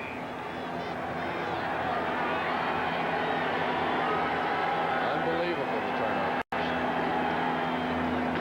Leonard Russell tries the left side of the Seahawks defense, and he's met hard by Antonio Edwards and Terry Wooden. Well, I really like the way that Seattle's defense has responded after all the turnovers. They go out on the field, and so many defenses, you see them go out and their heads down and get the quick touchdown strike. The Rusty Tillman's done a nice job keeping his defense emotionally into this game. Rusty with notes on both wrists. In the heat of battle, sometimes you can forget some things, I guess. Here is Elway, pump faking. Now he drives one in. Tillman had the ball. Was it a rule to catch or not? They're ruling it came in on the one hop. Denver Broncos trying to avert a 7th and an 8th straight loss dating back to last season. See if he one-hops this ball. I really think, yeah, good call by the officials.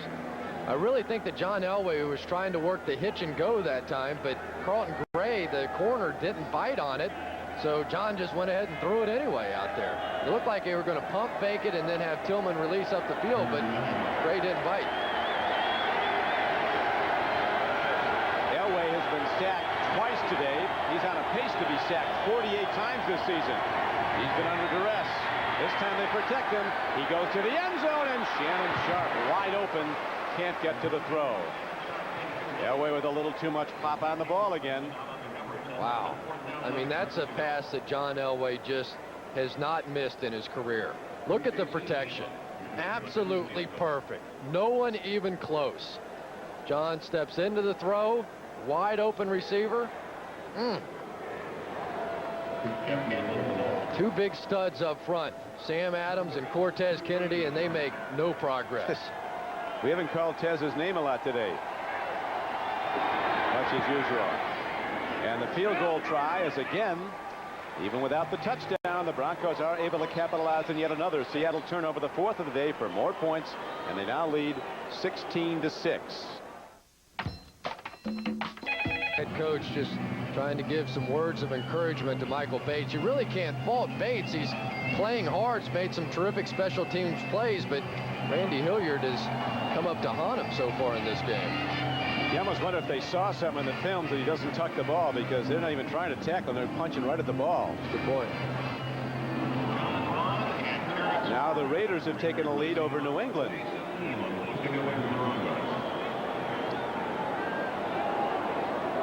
As Jason Elam is into the ball, hits a high spinning kick. It'll carry short. Coming up on it is John Vaughn. He can take it the distance, but not this time. And a penalty marker is fired in from 20 yards behind the play. But that official saw something the others did not. The way the game's going, I would be willing to bet it's on Seattle. You've got it. I don't think Tom Flores can believe what he's seeing. Now his team is... Number 95 on the return team on the run back. That's a 10-yard penalty, first down. His team has been very solid all year. As he talked about that Jekyll and Hyde, they played great football here a couple of weeks ago, beating Pittsburgh. They were poor last week at Indianapolis, and today Mr. Hyde showed up again. This is Greg Gumbel in New York. In Foxborough, the Raiders have jumped back on top of the Patriots. Jeff Hostetler on the quarterback draw goes 4 yards for the touchdown. The extra point makes it a 21-17 Raider lead over New England in the 3rd quarter. Let's go back to Seattle. Don and Chris.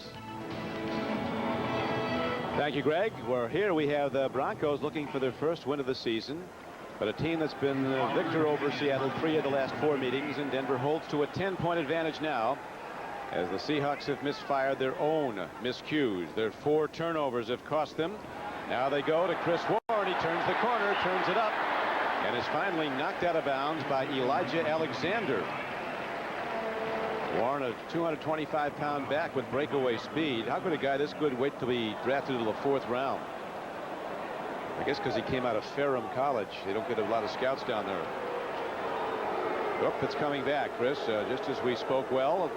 Holding. Seattle offense, they're called for holding. That's a half the Steve distance Smith. to the goal line.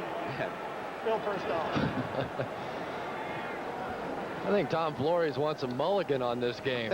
Everything has gone wrong for him so far, and There's the holding by Smith, just grabbing the back of the jersey, and really not necessary. With Warren's speed, he's going to beat the man around the corner anyway. And well, I guess sometimes as a head coach, when you're dealing with young football players, you're just going to have a day like this, and it's tough to even document all the mistakes they've made so far in this game. Meyer lofting it long. There's an open man, and he just overshoots Brian Blades, who had 2 steps on the defense. You have to think they're going to go back to that. Well, let me write down another one here. Just wide open. Brian Blades wide open. Split the seam of the defense, and Rick Meyer overthrew it. So far we have the Rick Meyer interception. We've got the fumble by Chris Warren. We've got the 2 fumbles by Bates. Look at that. I mean, that's pitch and catch time. Have to hit those, especially when you're down 16-6. With 2:29 to play in the 3rd quarter, the scheduling for the Broncos gets tough. They will be at home next to play Kansas City. Then they go to San Diego. Then they come home to play the very strong Cleveland team. Browns off to a 4-1 start. Hand off to Warren. He likes to take it straight and then bounce to the outside. Really a right-handed runner. And Ben Smith, the cornerback, knocked him down. I guarantee you the Seahawks have outgained the Denver Broncos probably by 100 yards in this game. They've had success running the football. Rick Meyer has thrown the ball well. I'm surprised they haven't come back to that passing game over the middle that they had success with just before the end of the first half. 99 yards. That is something. 284 to 185. But on the board, it's all Broncos, 16-6. Here's Meyer standing in, and he overshoots, and very nearly a second pick of the day for Steve Atwater. 4 times an all-pro player at safety for the Broncos. He couldn't get high enough to get that one. And Rick Meyer hears the boos here at Husky Stadium. Don, that was the exact same pattern that he threw the interception on in the first drive of the game, and he comes right back and throws it exactly in the same location, about 10 feet high. At least this one didn't get picked. And that sends punter Rick Tootin back on the field. He'll hit it about a 6-yard line. Glenn Milburn with a chance to put the Broncos in very good field position with any kind of a return. Tremendous punt, backpedaling to his 30 to his 28-yard line is Milburn. And very good special teams coverage. He puts the ball on the ground, but as luck would have it, it looks like the Broncos have it. So the Broncos continue to dodge bullets, and they keep the ball. A couple of Seahawks shaken up on the play. That was a 57-yard punt by Rick Tootin. Not only don't they recover the football, but probably the guy who's playing the best defense for them is shaken up on the play. Terry Wooden. NFL scoreboard in the 3rd quarter. San Diego leads Kansas City 13. Just have to hope it's not the knee. He had major knee surgery a couple years ago, missed the season. Has come back to play better than ever. Looks like he's just shaken up. You know, one of the things that Tom Flores told us yesterday was that I hate the way the law of averages look in this game. The Denver Broncos have had so many bad breaks, so many things work against them. You just wonder how much longer that's going to happen. And at least thus far in this ball game, all the breaks have gone Denver's way. Milburn with the fumble, and right to another Bronco who bobbled it for a little while before he recovered it. When things are going well, this is the way the ball bounces. You also get Terry Wooden trampled in the process.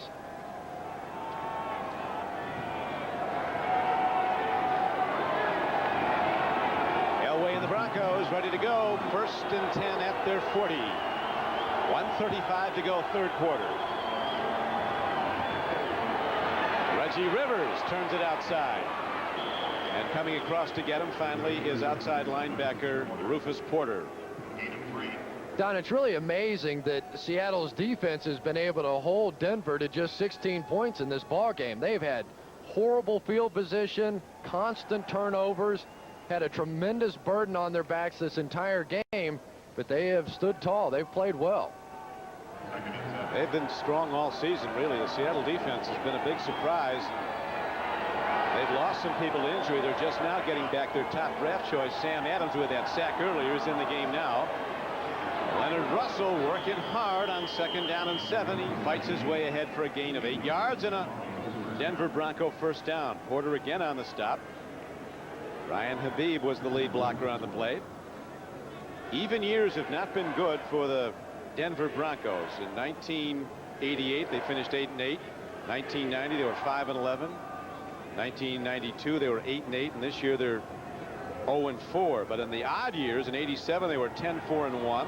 In 89 they were 11-5. In 91 they were 12-4.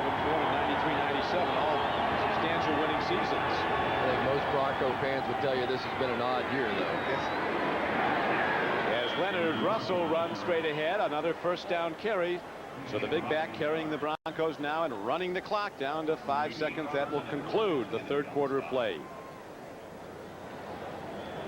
So after 3 quarters, the Broncos have extended their lead to 16-6. We'll be right back after these messages from your local station.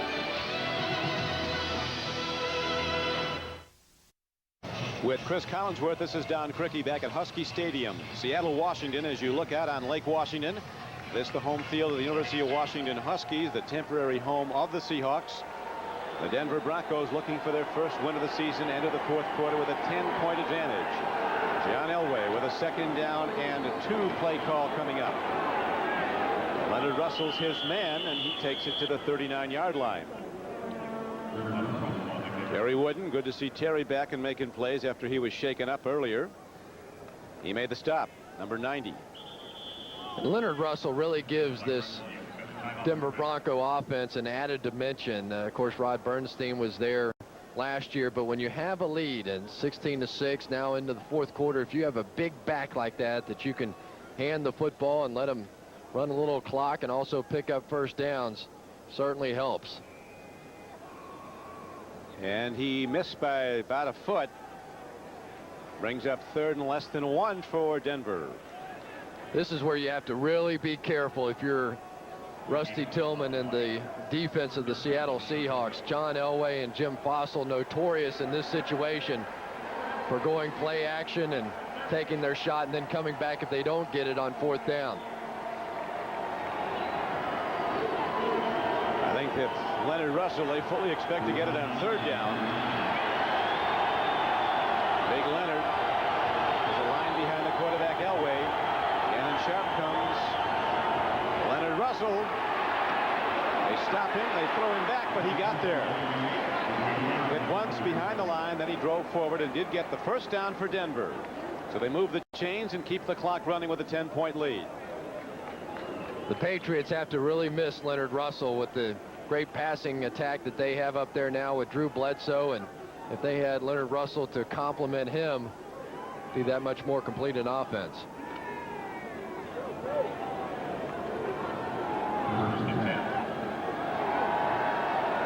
Gannon Sharp leaves the field for the moment. Evans comes in to play tight end on the right side.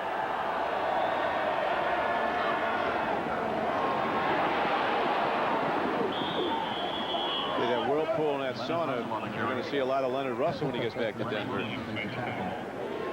Part of the job, though, when you're the big backer as the game goes along, but you don't like to take too many helmets in the ribs like Leonard Russell just did. How about like no helmets in the ribs if possible? Russell with 18 carries for 77 yards, averaging 4.3 a carry. But the Broncos offense continues mistake-free. If they have made a mistake, they've dodged that bullet. Seattle's turned it over 4 times. Elway's pass is slapped back. Big Sam Adams, like a man at the net with an overhand smash. And he tried to field it on the fly. He'd have been out of here if he got it. He's a big guy. His dad played for the Patriots. #1 draft choice out of Texas A&M. The other schools in Texas happy to see this guy go. 10.5 sacks last year, and his father Sam played 6 years with the Patriots, but man, he has been making some plays. That sack earlier on Elway was about as impressive a thing as I've seen in a long time out of a young defensive lineman.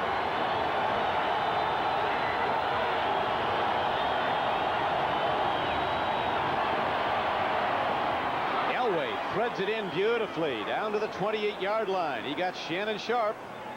Raphael Robinson there to cover, but Shannon Sharp with his 5th catch of the day has another first down for Denver. What a difference Shannon Sharp makes to this offense. We've seen it all day. On 3rd down in critical situations, John Elway looks for one guy, number 84. The pressure never got there. And Shannon Sharp also did a nice job at the end of that play, rolling over to ensure the first down.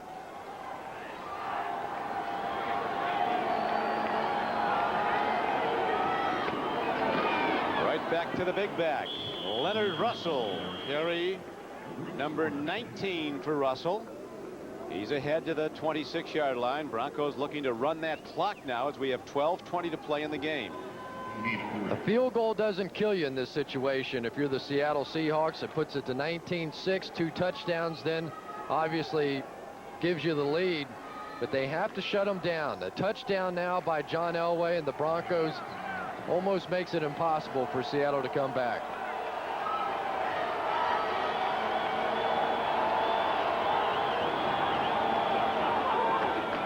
Reggie Rivers runs headlong into Joe Nash, number 72, the 13-year veteran. And Nash with a head-on stop, and that gives us time to go to NFL Live in New York. Greg? All right, Don, we'll take you to Foxborough, where the Patriots looking to reclaim the lead. But watch Kevin Turner get hit by number 54 of the Raiders, Greg Beaker, loses the football. The Raiders recover at the goal line and repel the Patriots for the moment. It's 21-17 LA, under 4 minutes to play in the 3rd, Don. Everything they expected in that one at Foxborough. Last man standing as the Raiders and Patriots slug it out. Elway and the Broncos with 3rd down and 9 coming up. Lynn Milburn turns wide, but there's speed on the flanks to get him. Raphael Robinson, the nickelback for the Seahawks, running laterally and taking him down short of the first down. Boy, what a play by Raphael Robinson. That looked like it was really setting up for the Broncos. They had 2 pulling guards out in front, and Raphael Robinson just simply outran the pack and cut off the corner. Brilliant play. 2nd-year defensive back from Wisconsin, Robinson. There's Eugene Robinson, the all-pro safety. And Raphael Robinson in the secondary for Seattle. Here's an all-out rush now on Elam's field goal try. But he spins it up, soft and nice, and he's wide right, though. Did not hook in as usual. So the Broncos come away with no points, and Seattle will have the ball when we come back to Husky Stadium. 10:40 to play at Husky Stadium, Seattle, Washington. Seahawks have the ball with a deficit to make up. They're down 16-6. Meyer play fakes, looks deep again. This time he's got a man, and Brian Blades extends for the ball and comes down with it. He's to the 39-yard line. Another nice play by Brian Blades. Now they go to the hurry-up offense, and again, that hole has been there the entire game, right over the football between the 2 safeties.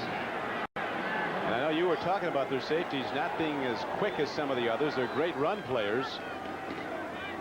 That was Brian Blades' 6th reception. Warren breaks it. He's in a race, and he loses his footing. Looked like he tripped on the 25-yard line. He's happy about it, though, making that big gainer as Seahawks come alive with 9:57 to play. And this 2-minute offense has awakened this crowd. Chris Warren, one of the faster backs in the league. No one gives him credit for it, but about a 4.3, 4.4 guy, that is exceptionally quick. At 225 pounds. Here's a throw. Yeah. Meyer really putting some zip on it. Martin lost his footing again as he came back to the ball.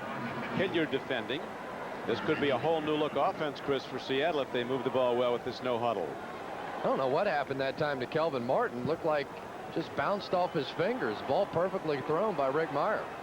I know Jim Kelly at Buffalo says the no huddle he thinks is effective not only because the defense can't make substitutions, but also because the people on the field just don't have that time to think about what's coming next. It's easy to catch them in a mistake position. You would know. He wants to run it all the time. They got away from it for a while, then they've gone back to it. Here's a throw. The ball is off the hands of Terrence Warren. That brings up 3rd down and 10 with 9:32 to play in the game. Boy, oh boy, you get a drive going, a couple of big plays, and back-to-back drops.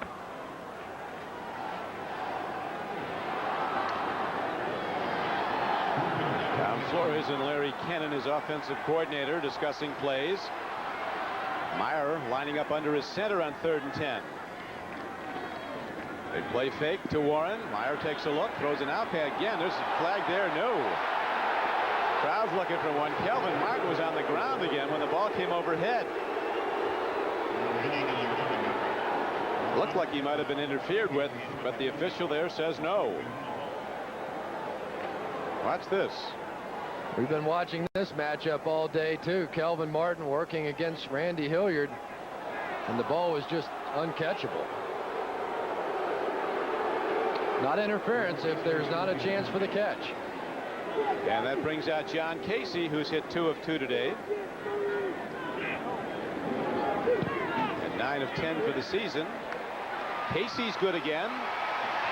The Seahawks inch closer. They're now down by a touchdown to Denver with 9:23 to play. Seattle kicks off in a moment. Football team today. Now they've really taken advantage of the turnovers, and this is a team that really has struggled to try and get points off of turnovers in the first 4 ball games, but today they've done a much better job of it. Casey's kickoff, high in a spinner. Oh, it takes a hop, and it's picked up nicely on the 1 hop by Butler by Note, and he breaks it across the 40 and out to the 43-yard line. He has been a real good weapon, but we see those yellow flags down on the field indicating a blocking foul against Denver on the return. Dean Wells was the man who made the tackle on the play for Seattle. I think Jeff Robinson just completely tackled his guy. I mean, really, it wasn't even close. It was like one of those old stage hooks. Holding number 94 on the return team on the run back. That's a 10-yard penalty, first down. That is not what Wade Phillips was hoping to start this drive. During 94, there he is on the left-hand side of your screen, the takedown. During our timeout, Cris Collinsworth did mention the O word. Overtime. Starting to smell like overtime to me.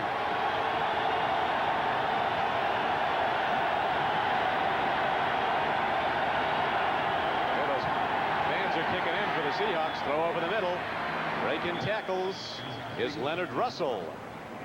Now while we have a moment, let's go back to Greg Gumbel at NFL Live in New York. Greg? All right, Don, in San Diego, the Chargers looking to go 5-0 with a win over the Chiefs today. Stan Humphries 5 yards to Mark Say, and a 20-6 lead for the Chargers with 6:50 to play in the game. Don? Some good football team, that San Diego Charger team.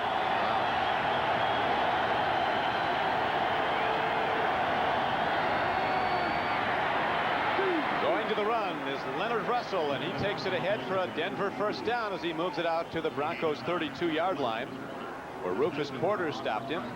A lot of time still left, as you see, 8:18 left to go. This has been a very impressive performance today by the guys up front for the Denver Broncos. They've been pushing this big defensive line off the ball and allowing Leonard Russell to get on up into that secondary. Late in the game, the big guys have a chance to take over.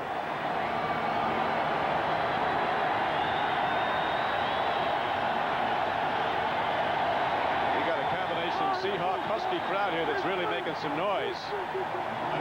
Seattle, where the wave began. They've got the wave going here at Husky Stadium, although it has to stop rather abruptly since it's open-ended at one side. Leonard Russell, workmanlike day, 20 carries, 89 yards, almost 4.5 yards a rush. Error-free football. Crowd trying to help this defense.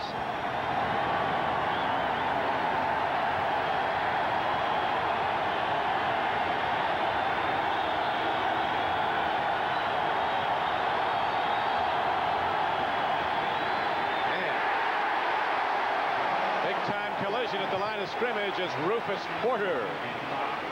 So quick, it's so good to see Rufus back in great playing form, coming off Achilles tendon surgery like Dan Marino underwent. He hasn't lost a step, shaken up a little on that play, but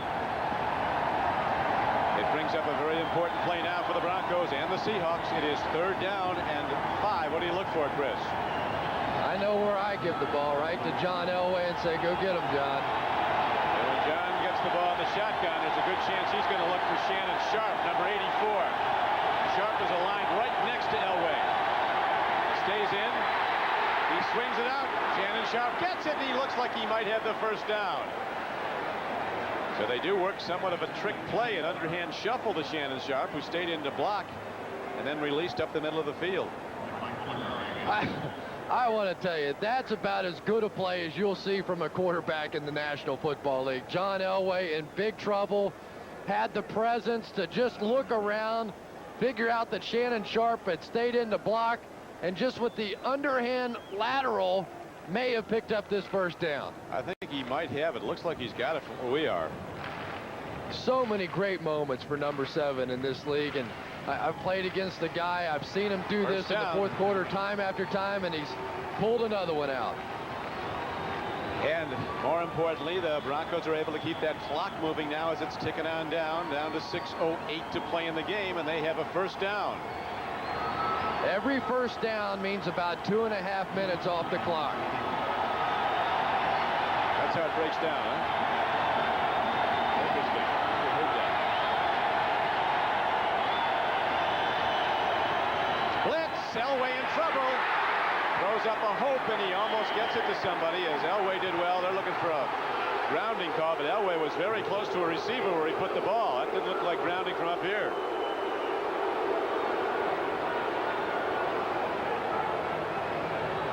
Blitz coming from the corner, and John did a great job just getting rid of the football. And there's what the Seattle Seahawks were concerned about, that it takes a big man to bring down John Elway. He is so strong, weighs in at 215, 220 pounds.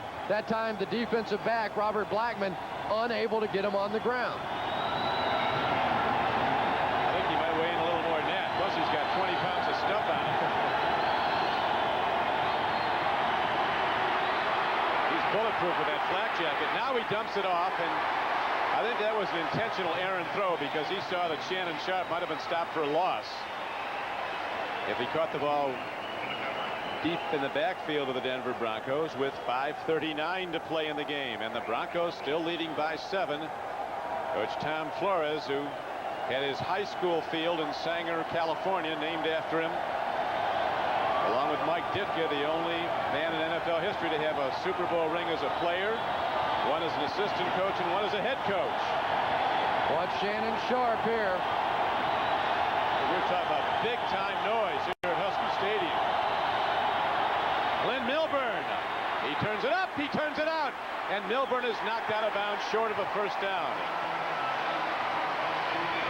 I tell you, that is big-time NFL football, both the play and the way the defense was able to run over and stop it. That's the second time now in key situations, Don, that I thought Milburn had the corner made. Watch number 41, the bottom left of your screen. Eugene Robinson is just going to simply make the play of the game so far for Seattle. Barely gets a hand on him, and now forces Denver to punt. Broncos ready to punt it. Seattle getting it back with about 5 minutes left on the clock. A high punt, and a fair catch is signaled for and made at the 11-yard line by Kelvin Martin. So when we come back, Meyer and the Seattle offense will have the ball, but the long field to go starting at their 11. 30-minute helping.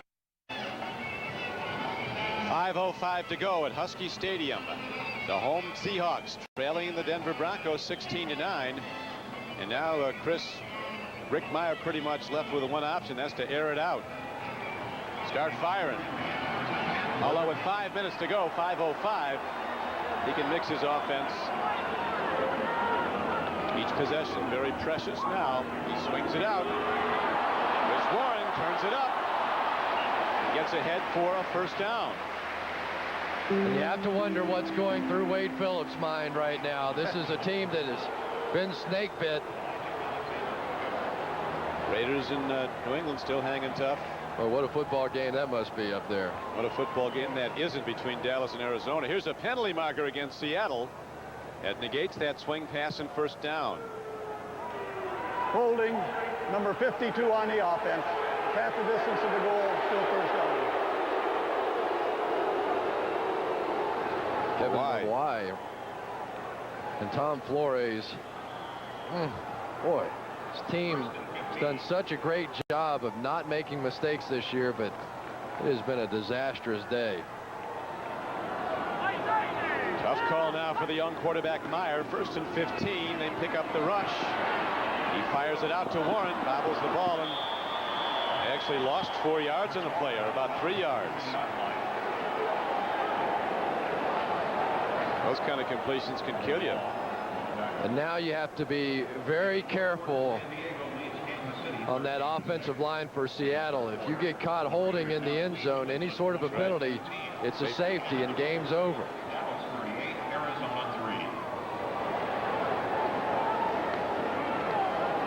Seattle needs a big play, and Denver's defense now gearing up to try and stop it as the Seahawks go from a shotgun on 2nd down and 17. Meyer stands in, lets it go long. Well thrown ball. Again, no foul call. And this crowd is starting. This guy is either living dangerously, or he's got to be the best defensive back in the league, because he's bumping people every time and not getting called. Randy Hilliard, who came over after 4 years with the Browns, on the back of Kelvin Martin. Boy, that's close. That's really one that can go either way, and I don't think Rick can believe it. From his vantage point, it looked like Randy Hilliard jumped on his back. Hilliard's confidence growing. He's getting away with pushes, and he'll keep doing it. He's making plays. Unless they call it, you're the winner. And now Meyer steps in, throws it over the middle. Running in the open field is Chris Warren. And he gets out to the 18-yard line. And now you have a critical play call. 4:36 to go. I guess you have to punt with that much time. Well, especially given the fact you have all 3 timeouts remaining. Correct call by Tom Flores. I'm in the minority, though. Well, it's over if you don't make the 1st down. They have the ball inside your 20. They just kick a field goal at their leisure to give them a 10-point lead. Line drive punt, hit downfield, coming over to field it is Milburn, and he steps out of bounds at the 43-yard line. So that's where the Denver Broncos will go on offense, 1st down and 10 when we return to Husky Stadium. That defense plays only pass. Elway will take it right at him. It is 2nd and 10 for Elway. He throws. He makes a connection short of the 1st down. He gets it down, though, to the 48-yard line of Seattle. And the Seahawks jump in again to call timeout with 3:49 to play. So now the Seahawks down to just 1 timeout. You wonder what John Elway did during those 2 games without Shannon Sharpe. Every big situation so far today that he's needed a completion, he's found Shannon Sharpe. Sharpe with his 7th reception of the day. He said, my biggest claim to fame is that I'm Sterling's brother. And I started laughing. I said, you've got to be kidding me. He is a star in this league in his own right. Admitted that he's only playing at about 80% because of the injury, the knee injury, and he's wearing that brace, and it's bothering him more mentally than anything. You can see that brace down on the right leg. It's just something else to think about in the football game. But, man, has he come up big so far in this one. He sure has. 7 catches today for Shannon Sharpe for 87 yards. That's an average of almost 12.5 yards a catch. 20 catches for the season. But perhaps more importantly are the situations in which he has made those catches.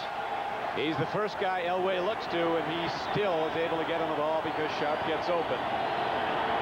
3rd and 2, pitch back. Russell, he takes it ahead. 1st down, Broncos.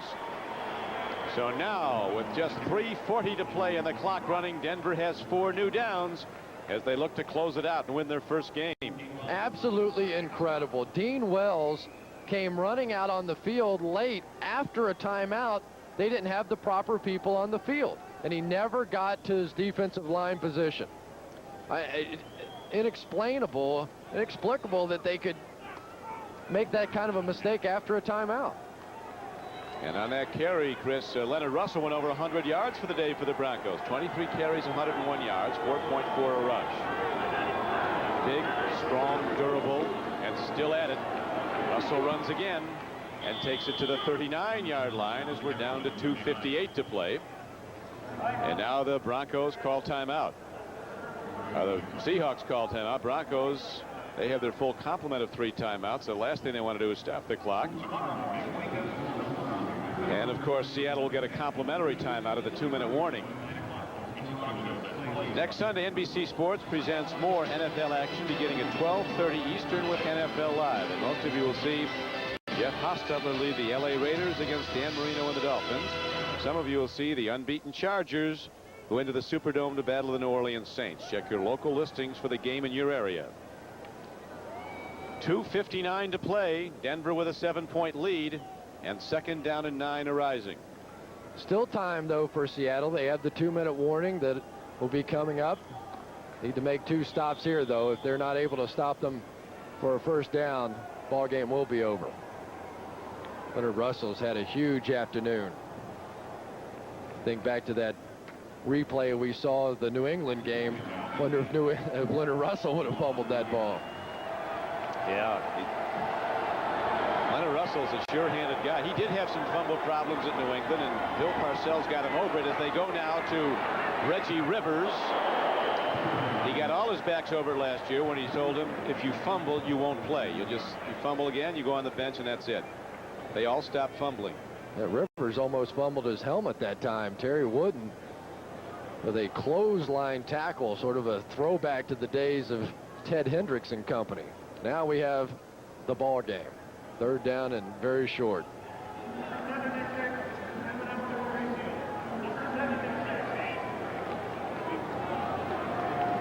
They now announce to the crowd when a tackle-eligible play comes up, huh? Exactly. They've announced that number 76 is eligible to receive, coming into the offensive line of the Denver Broncos. Elway takes a timeout. Scrafford. Talk about this 3rd down and short. Kirk Scrafford's the eligible man. Did he not apply his trade for the Bengals at one time? Indeed he did. A former teammate of mine. Big, tough guy. Undersized, though, about 260 pounds. Jim Fossil telling me before the game that really, with Don Maggs substituting for Russell Freeman, they didn't think that Maggs could go the whole game, so they'd have to work Scrafford in. And now Jim Fossil with the call of the game. It'd be hard to imagine that they're going to anybody except Leonard Russell here, though. He's been picking up 3rd and short on a regular basis. Leonard Russell has been called on to run the ball 24 times today for the Denver Broncos. He's gained 103 yards. And most importantly, he hasn't turned it over. And Don, this is probably 4-down territory here for the Denver Broncos. In other words, if they don't make it here, probably come right back on 4th down. No reason to punt the ball from your own 30-yard line. The bottom line of this game, though, Chris, Denver, no turnovers. Seattle, 4 turnovers. 3rd and short. Who else but Leonard Russell? But there is a marker down.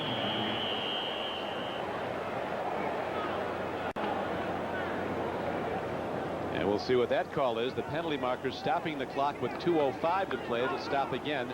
Now the offside is against Seattle. It's a 1st down for Denver. Tom Flory saying, who else? Who else could it possibly be other than my team? Really been a tough day for Tom Flores. On the defense, that's a 5-yard penalty, results in a 1st down. Talked about Denver's upcoming schedule. Coming up for the Seattle Seahawks is a bye week next week. Then they're at Kansas City, at San Diego, and come home to play Cincinnati November 6th when they expect to be back at their regular ball yard, the Seattle Kingdome. Really can't fault Rusty Tillman's defensive effort so far in this ball game. They have played great. Really played a great football game, shutting down John Elway and the Broncos. It was just offensive mistakes. It was the difference here. Elway downs the ball, and that'll take it down to the 2-minute warning. So the Broncos 2 minutes away from what looks to be their first win of the season. Liberty Mutual. We're back at Husky Stadium. 2 minutes to play in the game. Denver with the ball in command. They have 2nd down and 12 coming up, but the Seattle Seahawks down by 7 are out of timeouts. Don Criqui with Cris Collinsworth. And there is Randy Hilliard, called on to start today at cornerback for Denver because of the injury to Crockett. However, it might be contentious to down the ball again.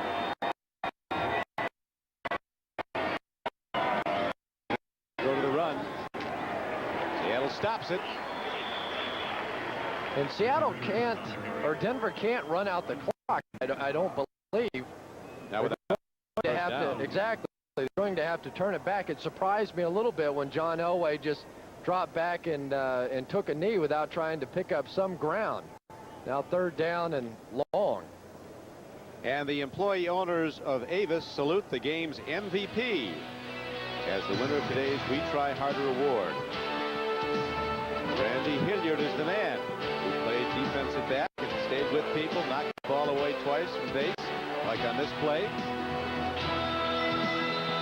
He is the winner of the We Try Harder award, getting a start today and standing tall as the game clock's down to 1:10 to play. Reggie Rivers runs and brings up 4th down.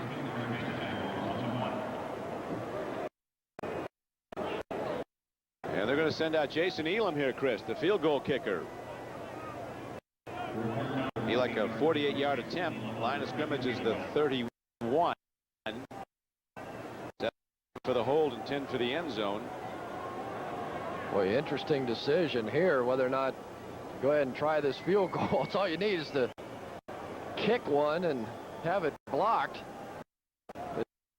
But, if he can drill this thing through, obviously it's over. If not, then Rick Meyer gets a couple of Hail Mary shots, and at least in college football this year, we've seen a few of those work.